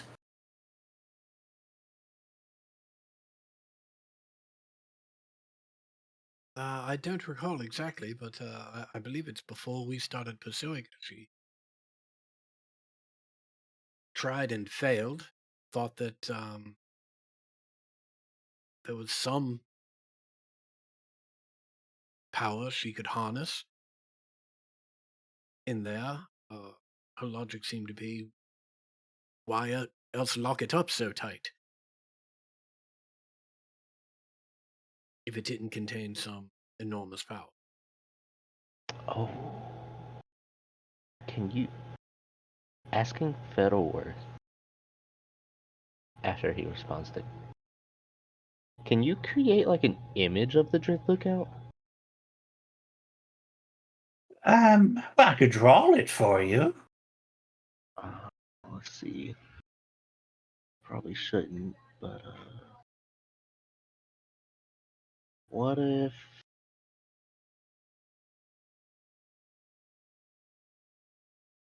I mean, in my workshop, I actually still have a lot of the sketches from when my research expedition was there, when I was still a student. Can we start? Can I go scan over those? If he'll let me. Sure, sure. Fettlework begins to lead Firm down to the workshop. Do the rest of you follow or do something else? I go to my house. I'll go with. Okay.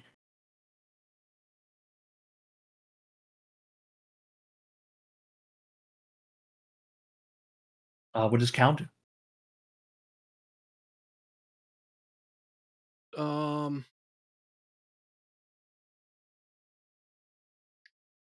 I'll stick around with Firm. Okay. I think Zol would probably stick around a little bit too. Okay, Rainier and Ragnarok, you catch the ferry over. Yep. Okay. I don't have my swimming speed on. Okay, you catch the ferry over. Heading down into Fiddleworks' workshop, he sifts through a couple boxes and then opens up one, and it's just filled with sketches of the Dread Lookout, the rocky terrain nearby, the coastline. Again, all like heavy rocky material. There's very little in the way of vegetation out that way. He has an outline where you can see one where he points to and he says, "See that?" And he does a sketch, and there's like very faint mountain in the distance. And he goes, "That there? That's the fiery mountains to the north, home of the Dragonborn, from what I understand. Well, so the legend says anyway." Shows another we can sketch. Of the actual like construct buried in rock, but there's a lot of the Dread Lookout itself. It says, "What is it that you're looking for?" Hoping that their drawings are like to exactness. Besides to being archaeologists, they would want to have everything to a detail. I don't think I saw the head, but anything. Well, actually, we saw it in the picture. The scrying. Anything on the outside of it, just scanning. I guess that you would say the doorway or the base of it to see if anything from like a human height level would be, or the actually comparing the automaton on his desk height level to the Dread Lookout to see if there's anything that would match up for what Yeah, the head looking. could be used for. Yeah, looking over it, there, there's sketches of it, and there's some information written down of like estimations of width, of height. There's notations and questions of like, what is this thing made out of? Why does it seem impervious to entry? The tower itself, a few hundred feet tall, roughly 60 to 80 feet in diameter. Um, that there is Fiddlework describes he's like there's no real markings on the outside, but there is one portion of the outside that seems to be where what we would consider an entryway would be. There's subtle scorings in the surface, but other than that, the outside of the tower it weathers, but very slowly. You can dent the material, but it's very resilient to impact. Most people's tools just broke upon slamming into it.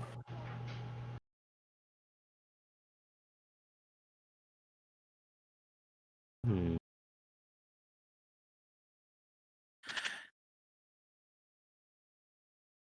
You said a key. That maybe what she took was a key. Mm-hmm. Just trying to I mean, figure out how it could work with that little indent.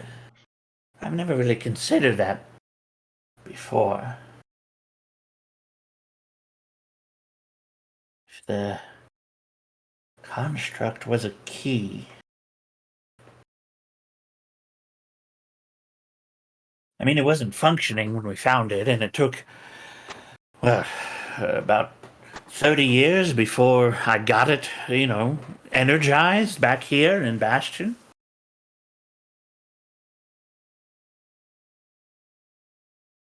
You might be onto something, though, Firm. This construct, it's very advanced, very advanced. You don't suppose it? Well, you don't suppose it came from the tower? Uh, that is my other thought. However,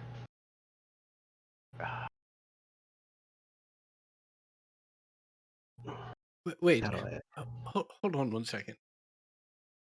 Featherwork, are you saying that you don't believe this incredibly advanced automaton came from the tower? Well, I mean, I don't know.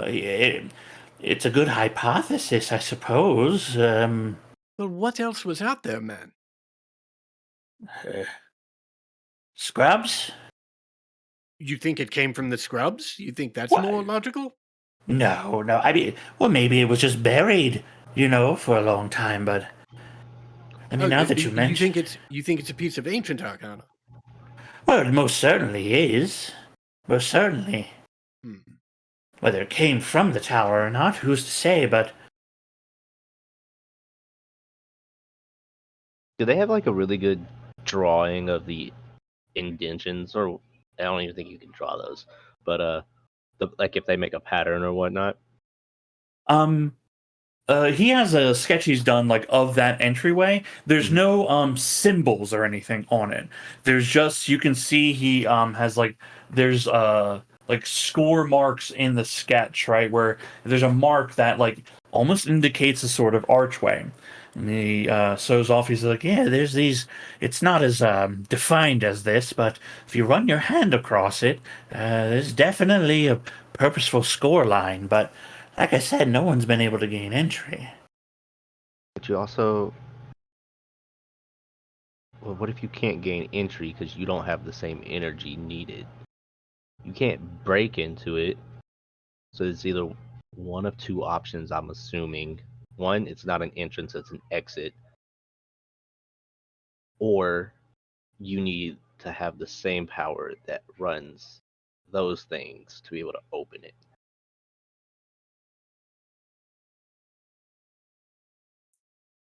Firm? Hmm? Look, I know it's been a long day, and although we defeated Calvaxus, Umeli got away. And Mm-hmm. we'd all very much like to resolve that situation. But we're not going to be able to do that from down here. And we're not going to be able to solve the mystery of the Dread Lookout from down here. We need to regroup and wait for Ember Prime's return, lick our wounds, and come up with a plan together for how we are to proceed. Are we going to chase Umeli to the south? Are we going to head to the northeast, Beckmodin, to the Dread Lookout? Oh, well, yes, but there's no way to, well, especially, but there's no way to get to it except by from Saltstone Landing by boat. Ah.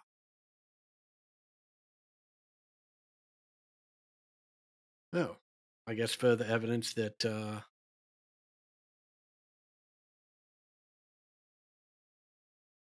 Umeli may be headed there after all. I think you're right. And there's no other reason. If what Firm has posited is true, then we need to charter a boat right away.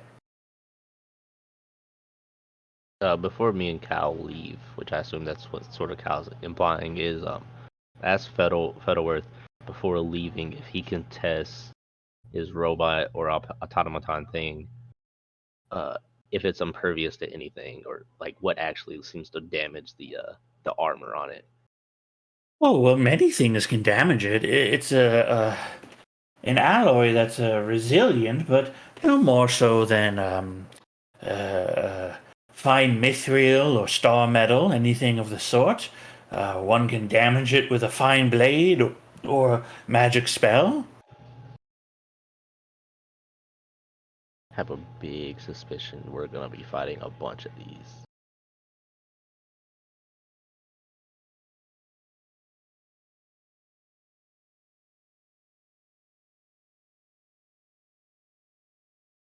And then I'll just look at Cal and say he's right. We need to go regroup.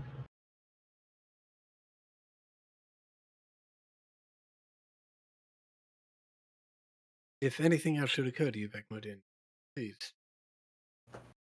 reach out and we'll return to compare notes. Very, very well. Should I get things in motion to start an expedition there? I don't see why not. Worst thing that can happen is we cancel it. Yeah, I just have as soon as you can have people ready and awaiting for arrival from people from Bastion. Fettlework nods excitedly, and Baracus says, "All right, I will assist Master Fettlework. It's still early in the day. Much work to do. I cannot begin to thank you all for what you did today in ending the threat of Calvaxis. If there's anything at all I can do, let me know."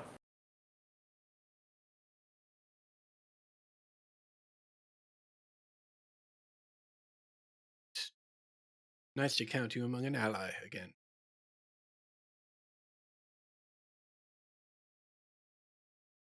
He nods and extends a hand to shake it with you. Yeah, I'll shake it, Dad. He says, "I always was." All right, we will see you on the morrow.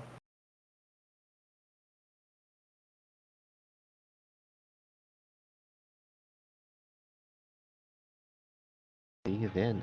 We're gonna go and get with the group, find Ember, and let you know when we need to depart. Okay.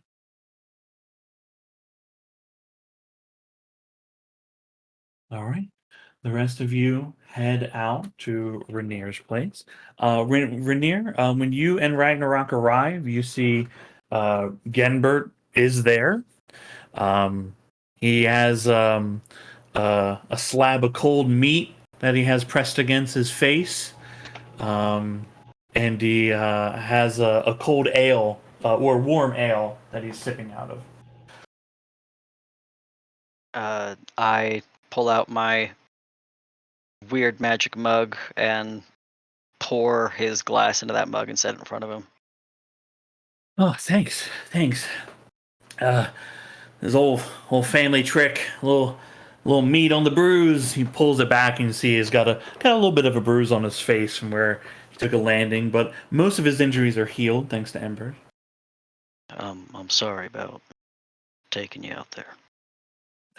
I mean, that was very dangerous and very exciting in a scary way. Yeah, that's not going to happen again. Has Ember made it back yet?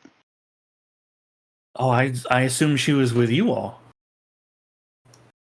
No, we haven't been able to find her yet. Oh. Well, I mean, she hasn't been here.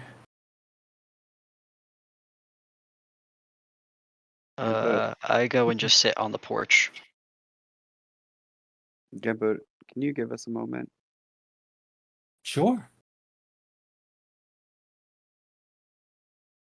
What did you mean when you said she might be on another plane? Because I'm not aware that she's ever had magic like that. Is there something I'm missing? I don't know what Umeli can do. There's magics that send things to other planes. And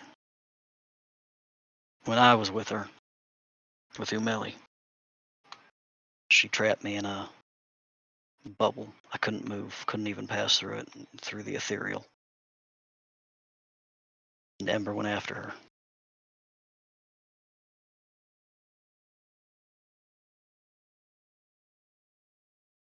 Ragnarok just kind of takes that in and then joins Rainier on the porch quietly. I told Ember Prime which way she had gone.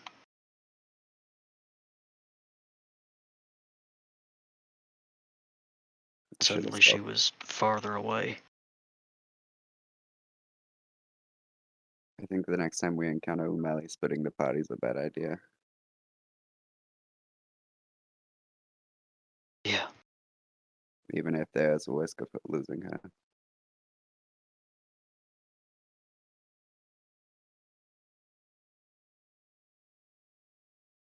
I am there all night. I don't move. I don't sleep.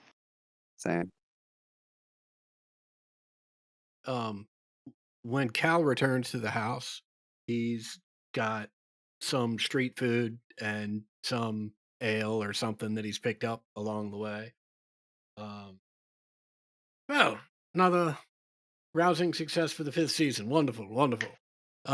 Ember Prime, let's go drinking. Rainier, Ragnarok, let's go. She I hasn't get made it moved. back yet. All right, well, she's getting a head start.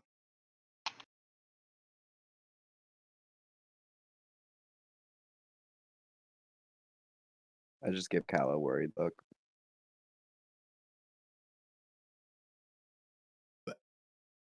Well, I know Umeli's dangerous, but you don't think.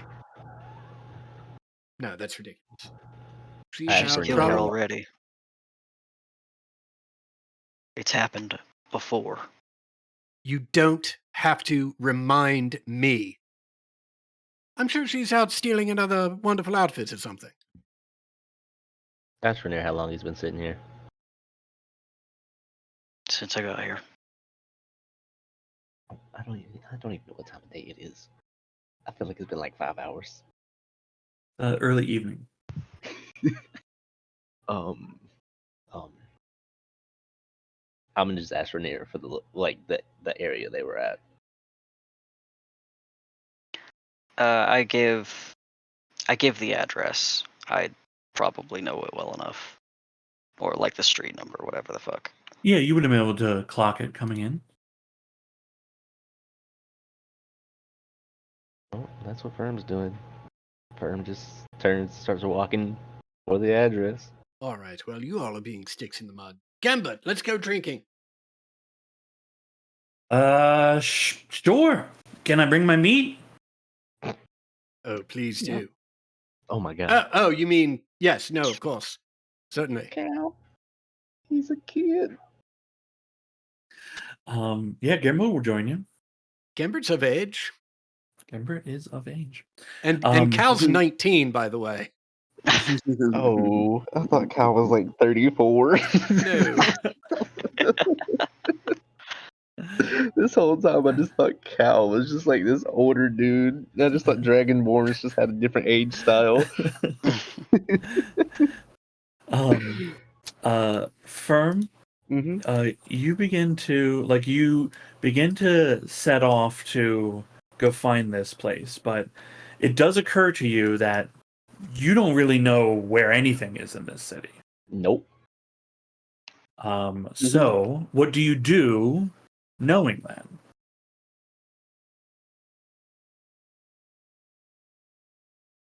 I figured there'd be like street directions. My other option is I don't want to use it until I know I'm close enough to at least the place. Yeah, my honest thought was I thought there were street signs. It was like, go this way. This is the next road up. I don't know how they did it back in the day, so Yeah, there are not. Mm, There's not a mall directory that says you are here. I'll tell you, you can either ask your companions, you can ask people in the street, you could ask guards on patrol. yeah, actually, the guards ones is wonderful. I will use the guards Okay, and tell cool. them our friend is missing. I need to find this address. Cool. Yeah, they give you directions. They tell you it's in East Bastion. They don't patrol that area very often, but they think it's around this area. They kind of give you a rough direction to go off of. Okay. All right. That gets you close to where you need to be. To narrow it down, you can ask again locals or guards, shop owners, that sort of thing. Let's start for locals. Well, Cool. shop owners, because locals might just be minding their own business. Cool. You pop in a small grocer, and they give you directions to the neighborhood you're looking for. They say that the family that lives there comes here every now and then. You find the house. Looking at the house, you can see from the front. The front door is just ajar and open. Hmm. I know it's been a while. I'd assume like maybe an hour or so. But Rainier had mentioned that there was obviously Umeli used magic here. Is there still any like traces that Firm would be able to pick up from Arcana? You can do an Arcana check.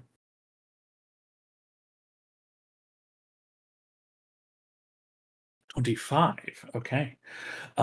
There are it's been hours, so it's not strong, but you're catching like the lingering threads of the weave that are just pulling away and like leaving this space.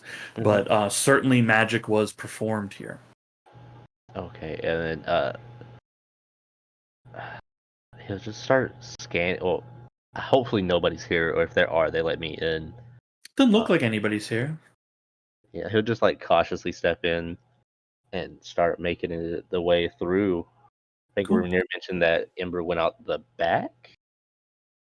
Stepping inside, you see there's a smattering of some broken, some still whole crossbow bolts on the floor. Mhm. House is empty. You can see there's an obvious way to go towards the back of the house. Yeah. I'm just gonna go out to the back of the house. I can see Okay, Rainier cool. was here, obviously. You pass through a closed door into the kitchen, and you see that there's a door open leading to a backyard, and then there's a fence that is open leading into an alley. Then out here, I would like to cast Locate Creature and specifically start looking for Ember. For Ember, okay.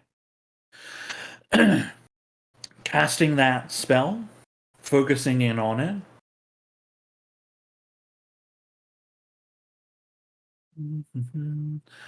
You sense nothing within 1,000 feet of you. Where are you currently? Like, where are you physically in this space? Are you in the backyard? Have you stepped towards the fence? Are you in the alley? Right outside the back door. Okay. And then I think Rainier mentioned it went right. That's the direction, or Rainier went back out the front. So the sort of, I guess, I want to say it's to the left. I would go like towards the deeper part, assuming like Amelie was running. She wouldn't go around to like the main street. Are you talking about you're going deeper into the backyard to the left? Is that what you're saying? Yeah, trying to just think about if Amelie was getting chased, she wouldn't run into the main direction for the street. She'd run for like the alleyways and whatnot. Okay. Spell up, nothing triggering. Walking into the backyard, exploring that a little deeper. Nothing pops up when you locate creature. But the door to the fence to the alley is open, and you do see what you initially believe is a body. Just laying on the ground. Yeah, well, it's you. At first, you don't see like a head or arms, but there is certainly like there's some armor, there's metallic pieces, there's a shield. It looks like a lump of something. Maybe someone's asleep, but the armor and shield look familiar. I slowly start walking towards it, just walking, trying to keep a grasp of what it is I might see.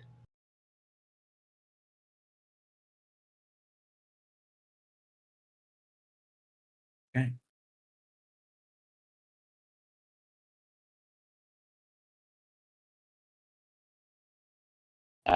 When I get to the armor, do I notice anything on it or about it? Yeah, when you sorry, I was just checking something. Oh, sorry. No, you're good. Stepping around, you see a set of armor. This armor uh is Ember's armor. Like, you've seen it enough. You also recognize their shield is here. The Mhm. armor, though, is the armor has damage to the front plate of it, but you don't see Ember's body. But you do see there's the eye patch she would often wear is laying there. There's a medallion you've seen her hold from time to time. Um, Where instantly. where a body would be, Yep. there's just like where the head and the arms and legs should be, there's just ash. Like a pile of ash, an outline of a person. Uh, instantly, Firm would like to start trying to ritually cast Gentle Repose. I have to ritually cast it because I don't have it prepared.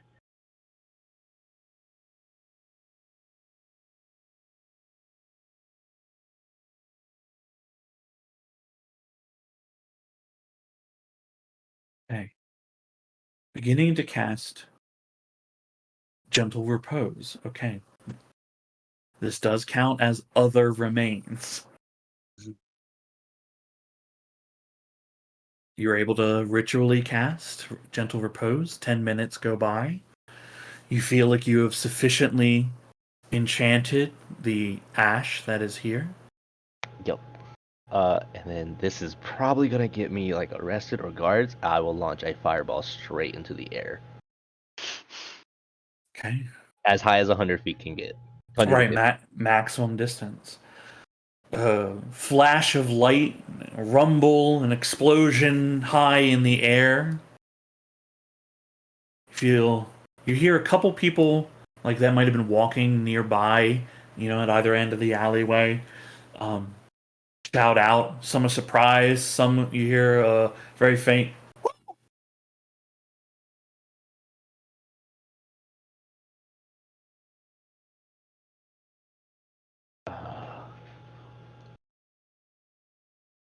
Let's see.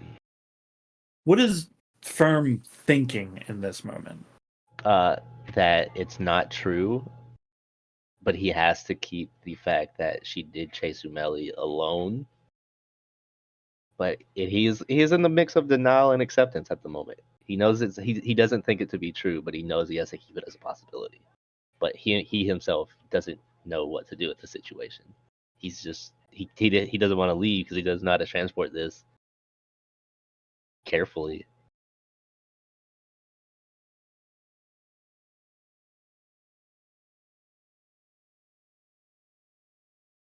What is Firm doing? Uh,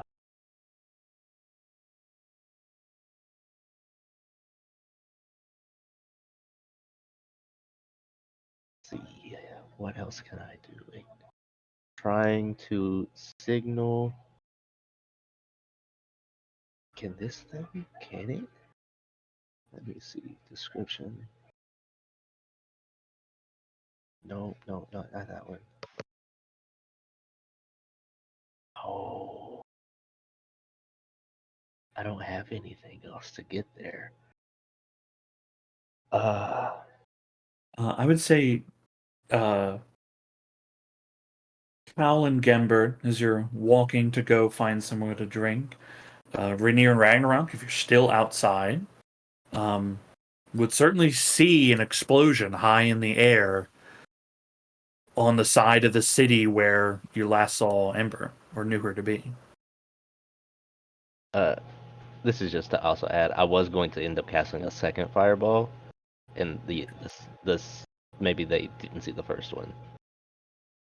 Do you cast second fireball? Yeah. Okay. Same, you see another one shortly after, high in the sky, just detonating. I look at Ragnarok. But yeah, I'm ready to hang out here as long as possible, but at what point do we accept the reality of the situation?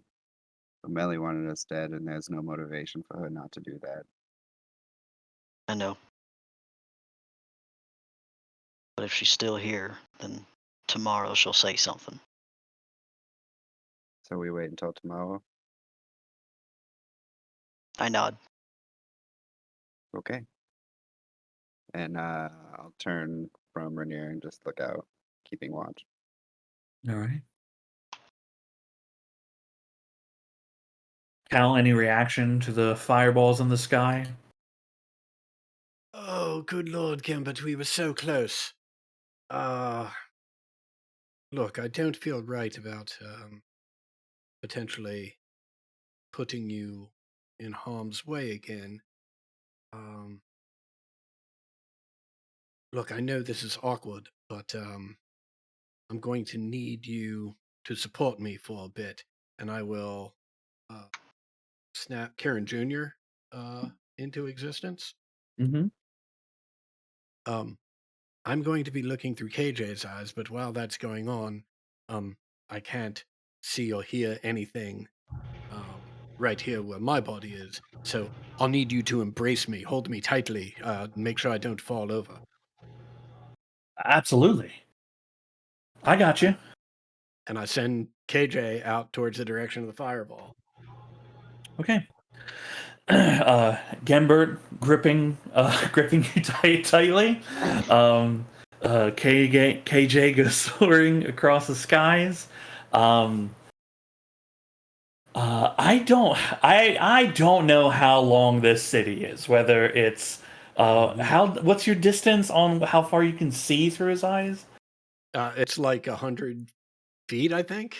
Is that 100 feet? Okay, yeah, okay, yeah. You'll lose sensation long before you get there. But I believe the familiar can still keep going. He can keep going. Yeah, absolutely. Okay, cool. What instruction did you give him? Just like go to wherever those fireballs were. Yeah, figure out what's going on and report back. Okay, cool. Flying out. Firm, you sent your fireballs up. How long do you wait for whatever you're hoping to have happen?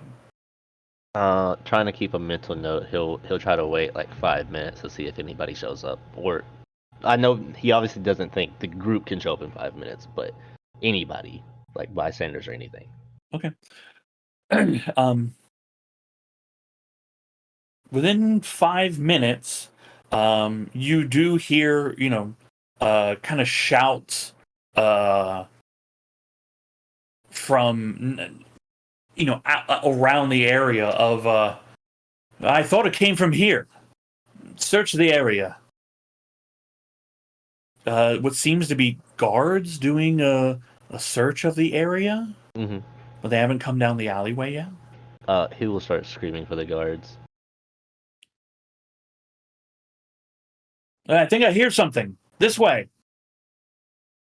The heavy footfalls of armed soldiers begin filling the alley, and you see a set of 3 guards of Bastion come walking up upon you. Their hands are on their blades. Have you seen anything suspicious? Any spellcasters about? Firm whoever just said that, he's just staring at them, and when Firm looks up, it's just like tears pouring down, and he just basically says, "It was me. I just need help. He starts stuttering. He's like, I don't know what to do. I can't get her moved. I need to get something. I need to get back." And he'll try to give him like Rainier's address. It's like, I need to get this back there. You see they look at each other and they look down at what you're gesturing to. And they say to you, are you responsible for this? No, I found, and he'll say her, but reluctantly, he's like, I found her like this. She was supposed to be chasing Amelie when she broke out. The witch. Yeah. I know your face. You're one of the 5th season, aren't you? Yeah. Wait right here. We'll get help. You see they begin running back from where they came, heavy foots pounding and getting softer and softer. A few minutes later, you hear a little, like, scry cry in the air, and you can see Kieran Jr., Cal's familiar, flying in circles. I'll look at it and ask if it's KJ. You see it dives down, lands swiftly on the ground, looks up at you, and you get the sensation in your mind, not words, but sensations, emotions, images in their telepathy, that gives you the sensation of, it's me. I'll just ask KJ if he can go get Cal and tell him it's Ember. You hear a squawk come out of them, and they fly off.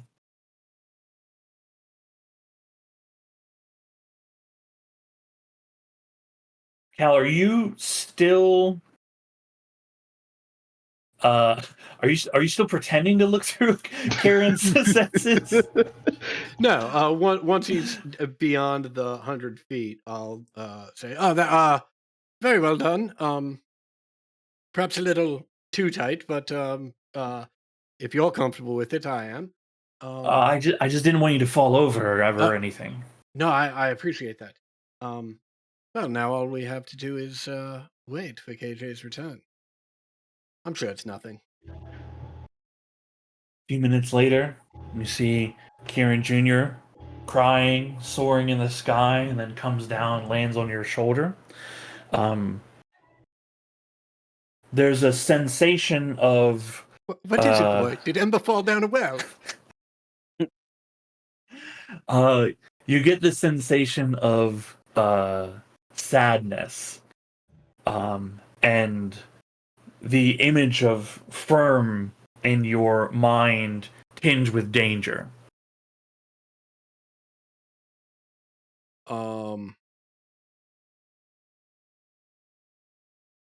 I grab Gembert by the lapels and tell him, look, as fast as you can, get back to Rainier's, get Rainier and Ragnarok. I'm sure they saw it. Send them to whoever they thought the fireball came from. And I'd bolt off Okay. with KJ leading the way. Yeah, you see KJ takes, sensing your intention, and flies ahead of you, every now and then looking back to make sure that you're still following. Genbert runs back to Rainier's. As Cal, you begin breaking into a run through the city. Rainier and Ragnarok, you see Genbert running up to the house.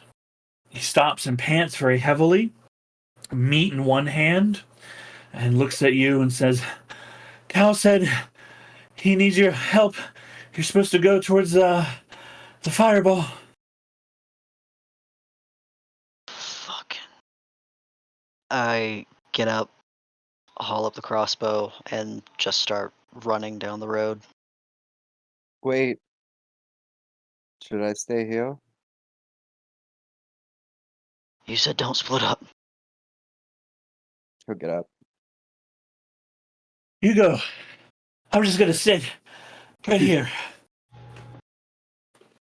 The two of you go tearing off through the city.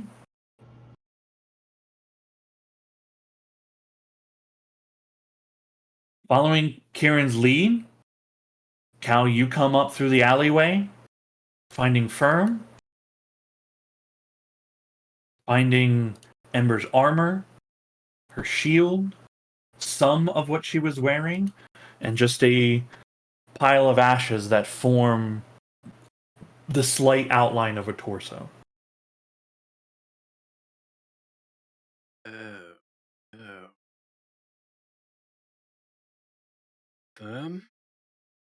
Tell me there's another explanation for what I'm seeing here.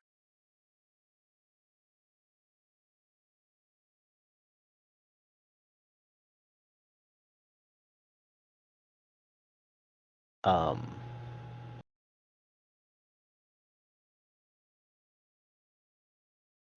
don't have an explanation. I don't. There is no explanation. I don't know. I'm doing what I can to save her, but I don't have anything other than to like keep her body. I don't know what happened here.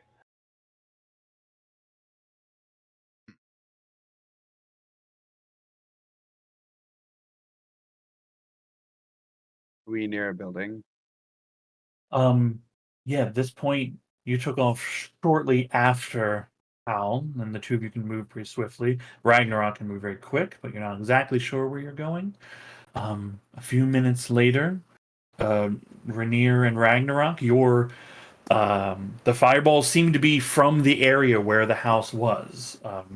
Rainier, you're more familiar with this location. What are you doing?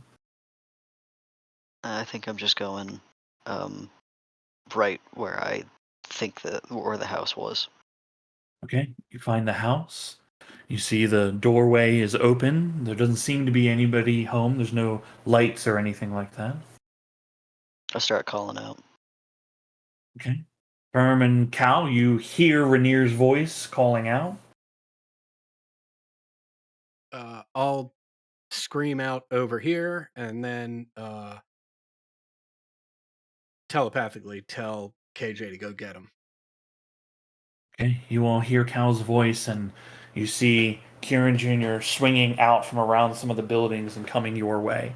He seems to be like circling a little bit and then heading back where he came from. Follow How him. fast is Karen Jr.? Kieran Jr., yeah. No, how fast is he? Oh, pretty fast. All Flies right. 60. Yeah. Yeah, I would. Before I was running with Rainier, now I'm running as fast Okay. as KJ's running. Yeah. Real Or fast. flying, excuse me. Yeah. Real fast. I'm The at 60 ground. feet, so I can keep up. Yeah. You all turn the corner. Each of you in turn, coming through the alley, meeting with the others, and you see the same scene as described. Ember's armor, her shield, some of her magical accoutrement, and then where those things are, the outline shape of a body just made of ash.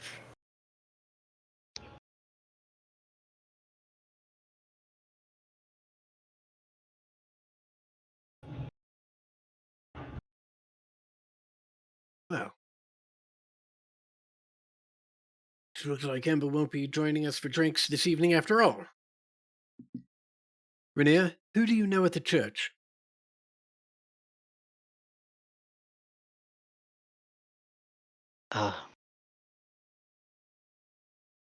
We can talk to the Archbishop.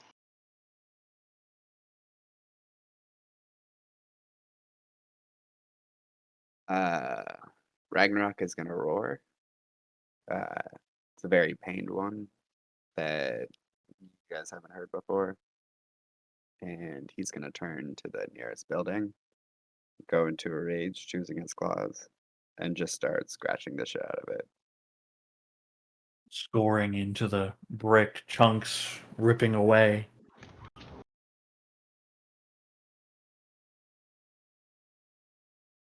And then after quite a few swipes, he'll stop, put his hand against the wall, and then just drop to his knees, breathing heavily.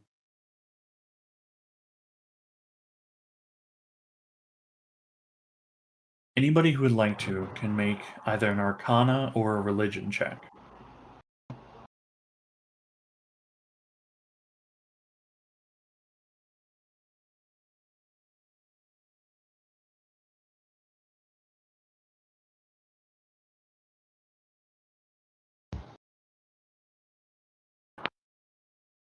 Okay.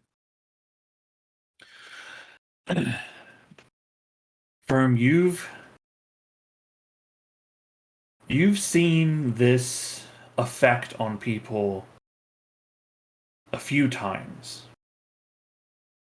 But the times you've seen it have come from beholders in your occasional run-in, where a beam from one of their eyes, one of their stalks, can turn a person to ash.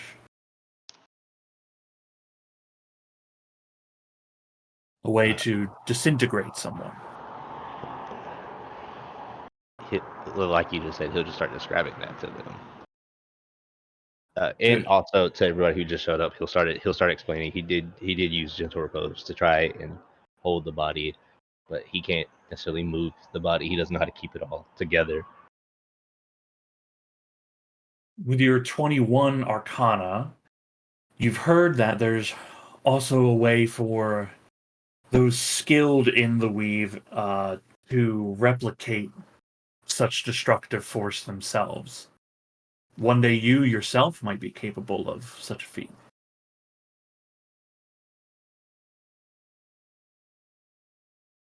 Rainier, with your 24,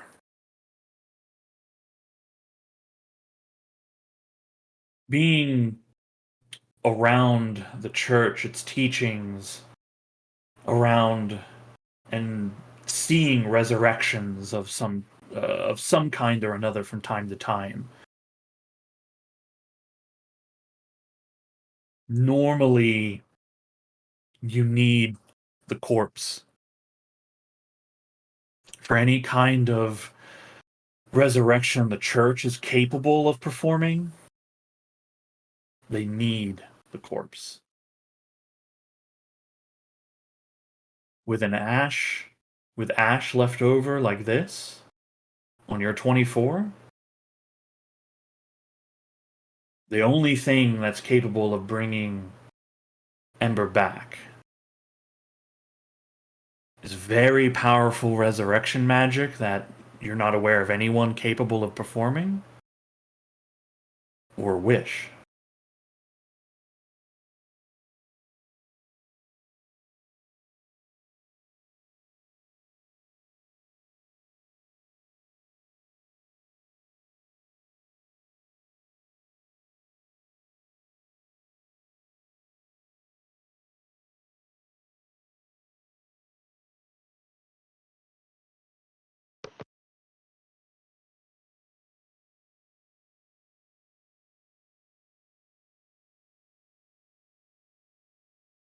We're gonna need a miracle.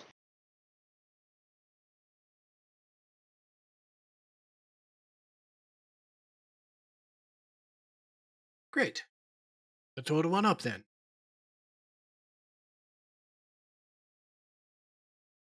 I'll see what I can do. At least we know what we need.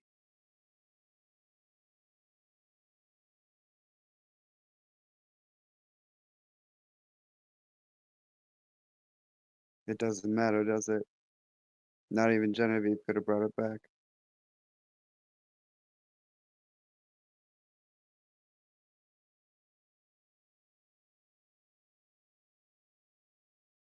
He's still facing the wall, leaning back on his knees, hands in his lap, not looking at anybody. We have 10 days.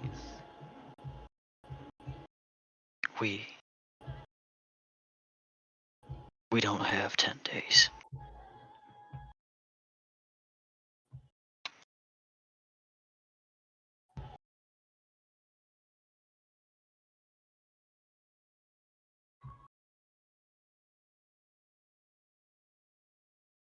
Well, which is it?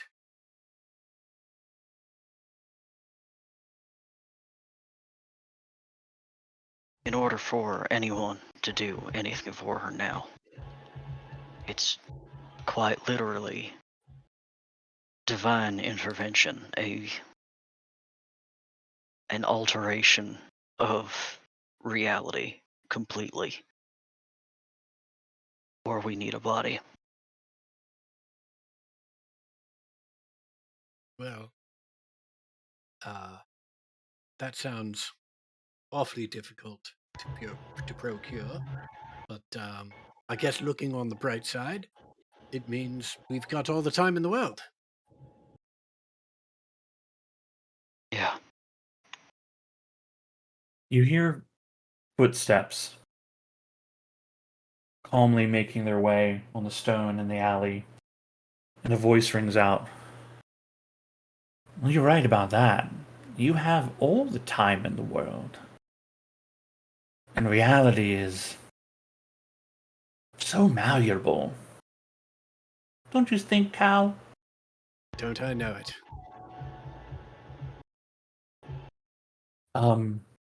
You all turn, and Cal, you see Kieran standing there, walking very softly towards the group a few feet away, smile on his face, but the rest of you each see something different. You all see someone you've known, an acquaintance of some sort. Not a great friend, not someone you feel especially connected to emotionally strongly, but someone you have met and known and seen from time to time. Each of you sees a different person, but the same voice.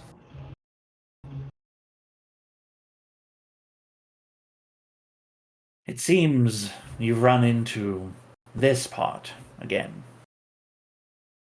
I thought we would have fixed it last time, but here we are.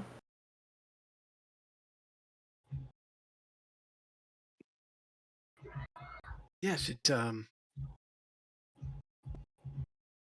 wait, again. Well, look, I must say, if this has happened before, it clearly is not getting any easier. However, I can't help but notice that you mentioned that you thought we had fixed this already, and Renia was mentioning that we literally need someone that can bend reality. And look, I know my sense of reality is a little more malleable than most. I'd like to think that's due in part to our relationship. Oh, speaking of, if you wouldn't mind introductions, Kath. Oh, certainly. Well,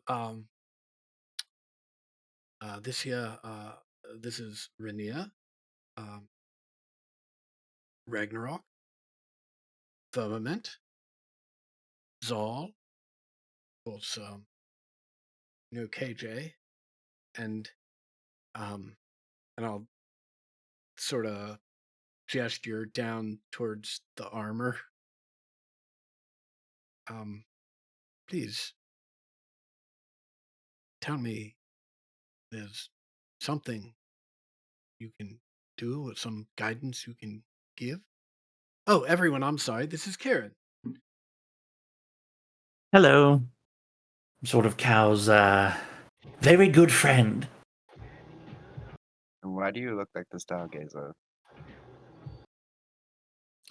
Oh, sorry, it's sort of a automated mechanism. I I generally appear different to anyone who looks at me, except for Cal, of course. He sees me. Hold on a moment. You see him run his hands over his face and hair, and then you see before you a rather fayish looking individual dressed in sharp clothing, like he's dressed for a night out. He has bushy hair, but these long, pointed, fey-like ears. And there's a very ethereal-like quality in the our area around him that's kind of filling the space a bit. There, that's a little bit better.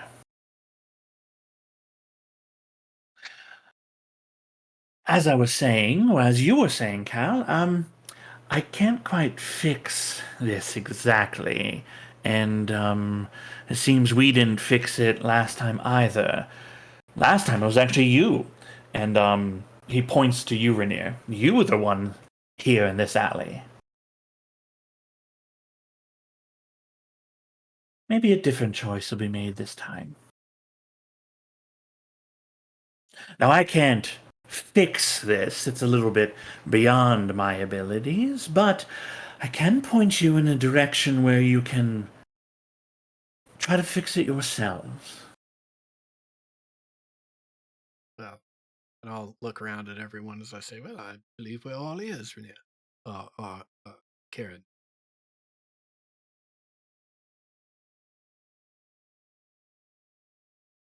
Far to the north, past the crooked hills, lies a lake. And you see, he spreads his hands, and the image of a soaring landscape appears before you all. In the center of this lake is an island. Now, it's rumored that within this island is a secret chamber, lost to time. A warrior, chosen by the gods, to guard a very special artifact. An artifact to bend reality to your very wish and whim.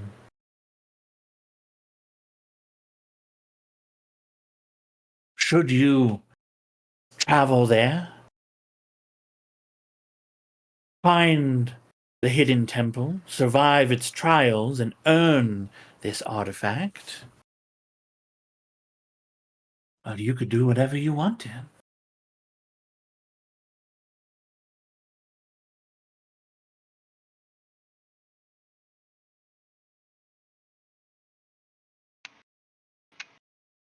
Oh. Not quite as easy as I hoped the solution would be, but a solution nonetheless.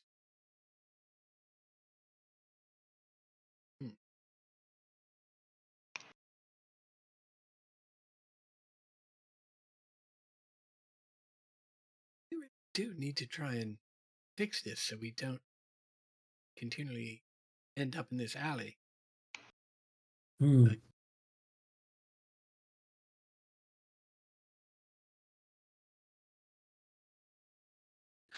I'm not sure what the solution to that one is, but you'll be able to decide what reality is should you gain this artifact. And if successful, I only ask for a very small token in exchange.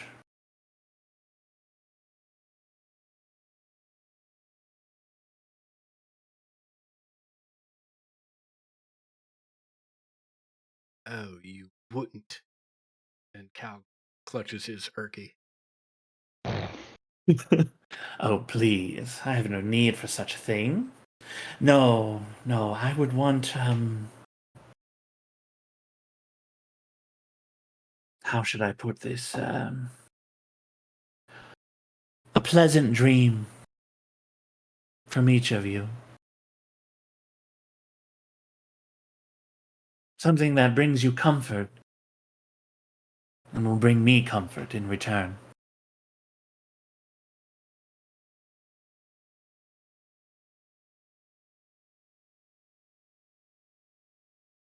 Fine. Okay.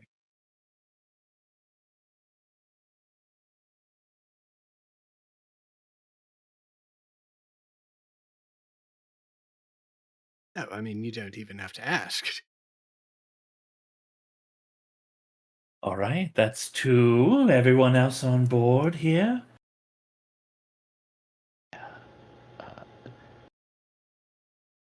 Firm's like, I can give you two, one now and one after we get there, if we go there, if you can help me find a way to transport her.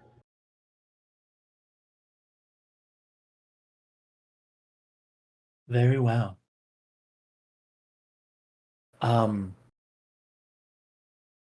You see, he moves his hand, and very swiftly as the hands cross each other, you see just a simple urn is placed in his hands that he hands out to you.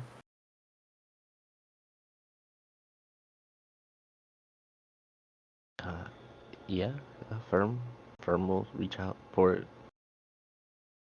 You merely need to set it by her remains, and it will keep them quite safe, I assure you.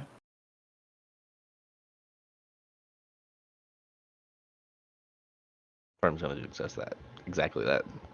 Cool.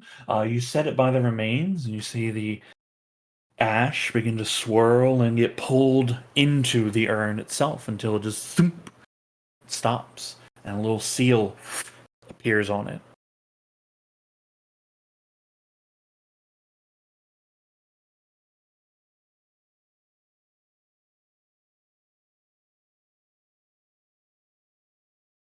Hmm.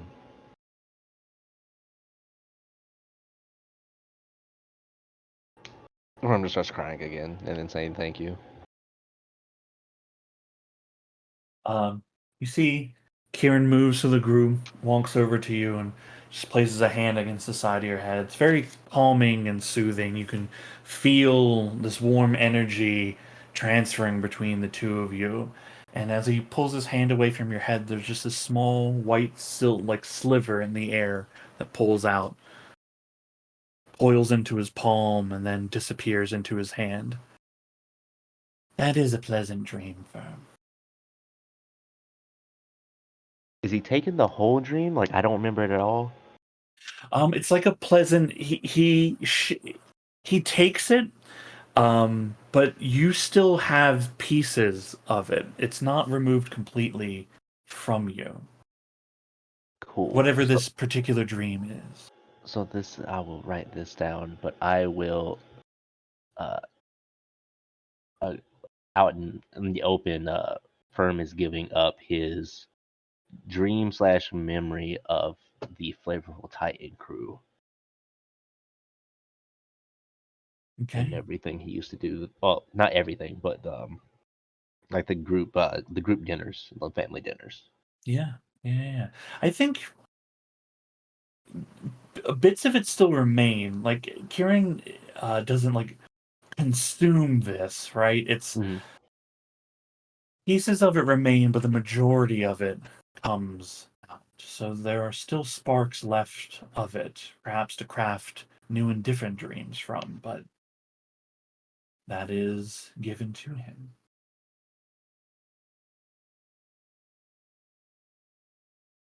Kieran turns to Ragnarok. Well, Um, wordlessly and with his head still bowed down, he'll just walk up to him, um, and then once he puts his hands up around his head, he'll hold up his hand real quick and say, "Wait, will I remember?" I remember bits of it, but you don't have to pay up front. Your friend made an offer different from ours. Then I'll keep it for now. Very well.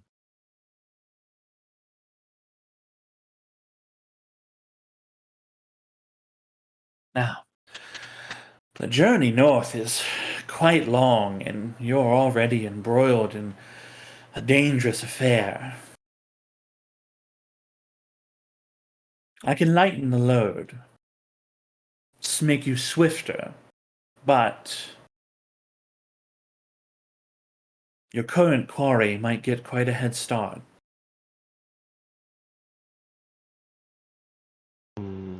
Firm's stance on it is he goes ahead and says quite literally, I will let Umeli blow up half of this continent in the attempt to save Emperor Prime.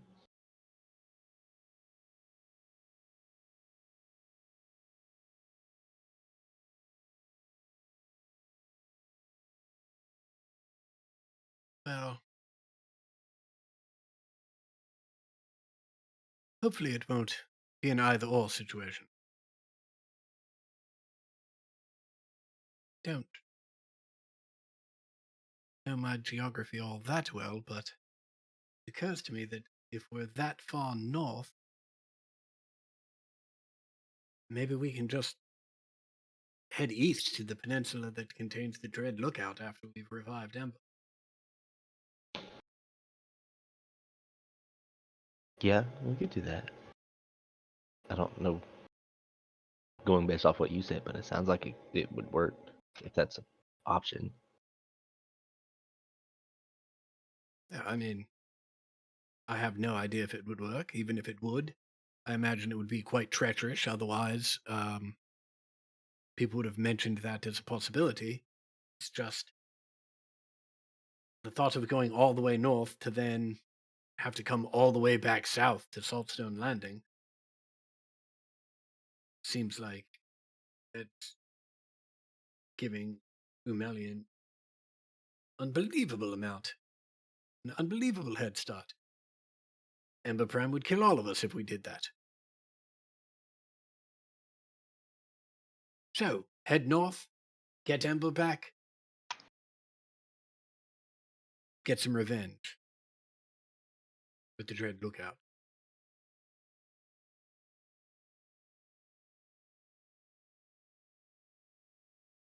What do you say? Yes. Amber,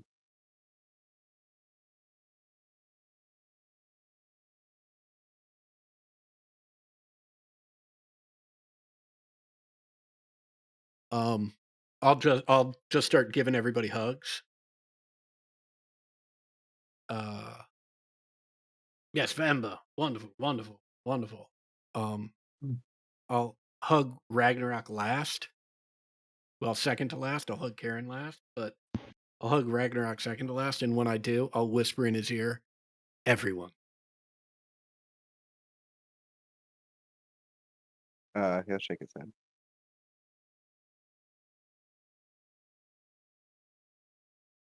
Well, then the only question is, you leave now, or do you leave later?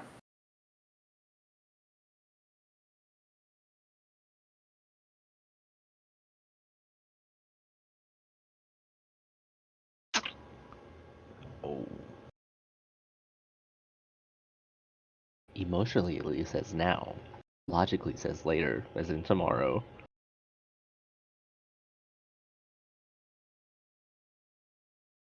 And I think a life like Ember Prime's deserves some celebration and recollection.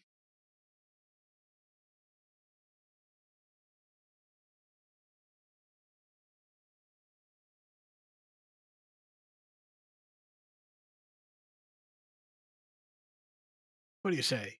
Get some drinks, swap some stories about Ember, get a good night rest, and go get her back starting tomorrow morning.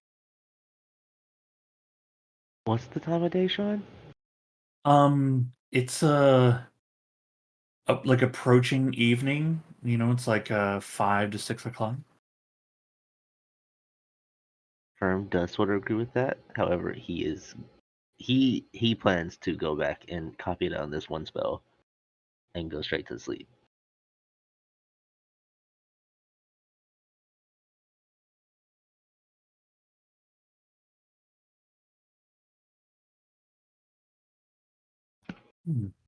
Then a night of remembrance and celebration.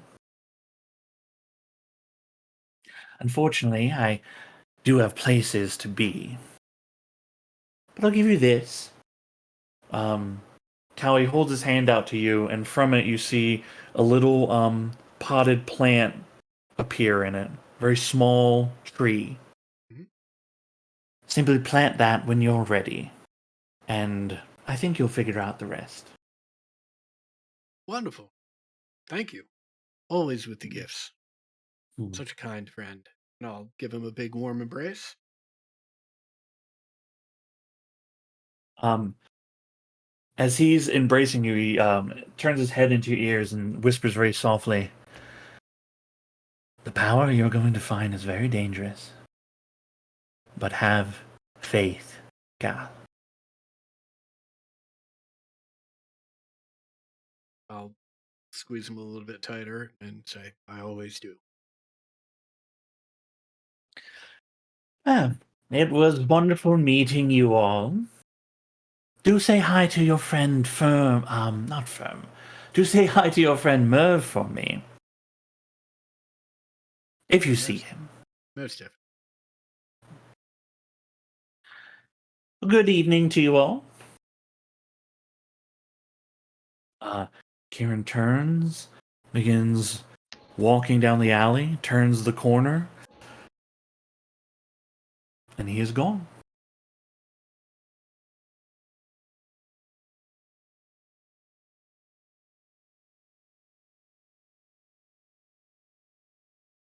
You have Ember's ashes. What do you do with her equipment?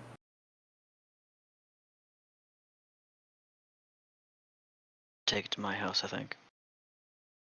Okay.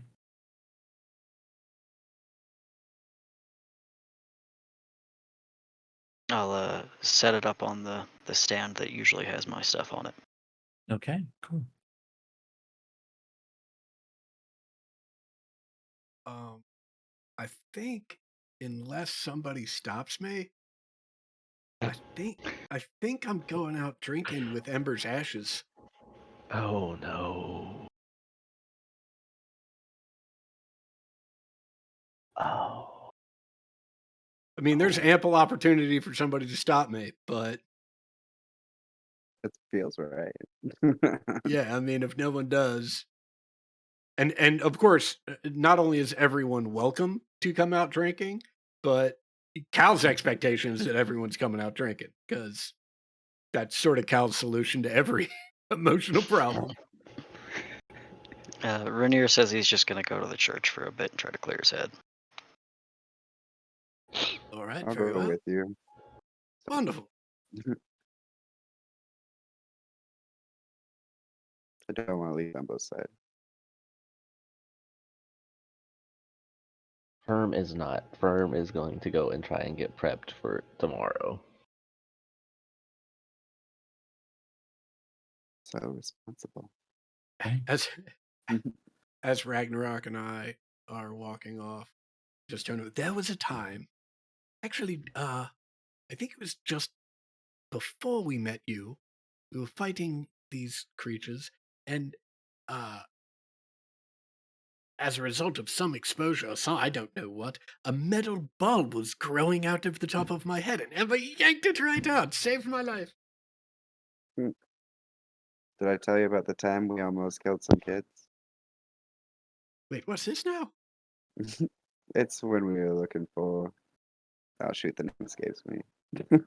when we first discovered the children of the Dark Sire and you got cursed, we split up and we were looking for the area, and there was a noise behind us, and it was clearly a trap that was set for us. And so we were ready to fight and kill whoever was in our way, only to turn around and find two kids just looking for money. Hmm.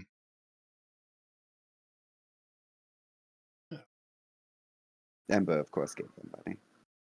well, of course she did. And you know what? The next group of kids that we run into that are looking to, quote, stick us up, Ember will give them money too. I'm sure of it. He gives a little smile and a small chuckle. Oh, and Amber was trying to teach me how to bake. Can you believe it? Me, baking. I did very much love the flour, made quite a mess. Very enjoyable.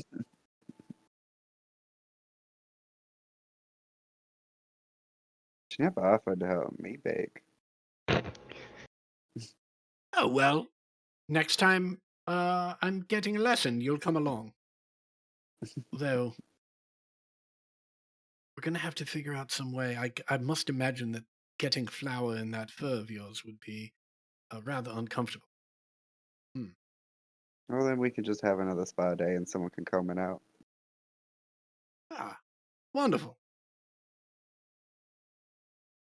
They're always around this fur.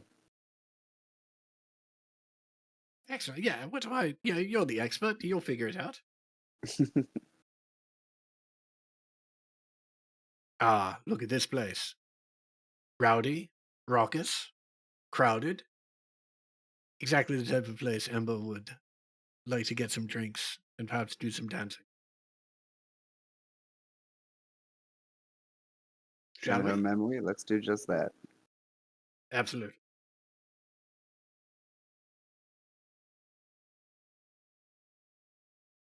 All right. Does anybody have anything else they'd like to do before they end the session? I want to attempt to copy. Where is it at? I think 6 hours would be enough. I want to try to copy Phantom Steed. Phantom Steed, yeah. It's 3rd level, right? Yeah, Yeah. Okay. it's 150 gold. I don't math. 3rd level, correct. Yeah, if you're doing it from the scroll, right? Yeah, Yep, 50 gold. Uh, It's 3rd level, 150. the DC is 15. Oh, 150 sorry, in gold. not 15. The DC is 13 to do the copy check. Okay, 10 plus 150. 3. 150 in gold is 15 in platinum. 15 in platinum, correct. That makes no sense in my mind. It's 10. It's 10s, right? You just added 0. It's because you're American. You're right. It's probably it. But yeah, okay. Okay, so 3rd level spell scroll, DC 13. So, Easy. Look at that Oh, thank expertise God. coming in. Okay, you can add the Phantom Steed spell to your spell book. Yeah. I will actually, I will drag that in for you. Oh, okay. Contingent cat and kittens. Okay. Okay, which as you copy, it instantly becomes clear that is exactly what Umeli did. Yeah, I was gonna ask you about that because I knew I had the scroll, but I was like, I don't think I've looked at the scroll enough to notice what the horse looks like. Yeah. And Well, the you words. you can make it look however you want. I just made it kind of plain as the spell is. Mm-hmm. But yeah, you're like, that's what she did. Mm-hmm.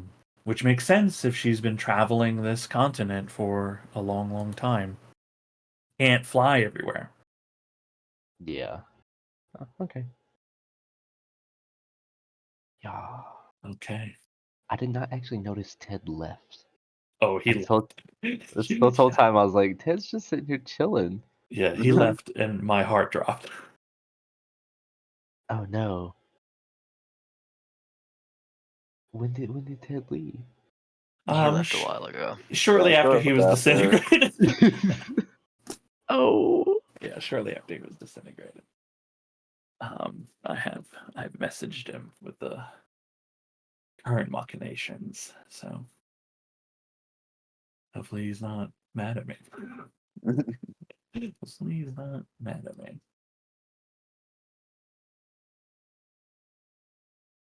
Okay, Well, kind of a wild sesh.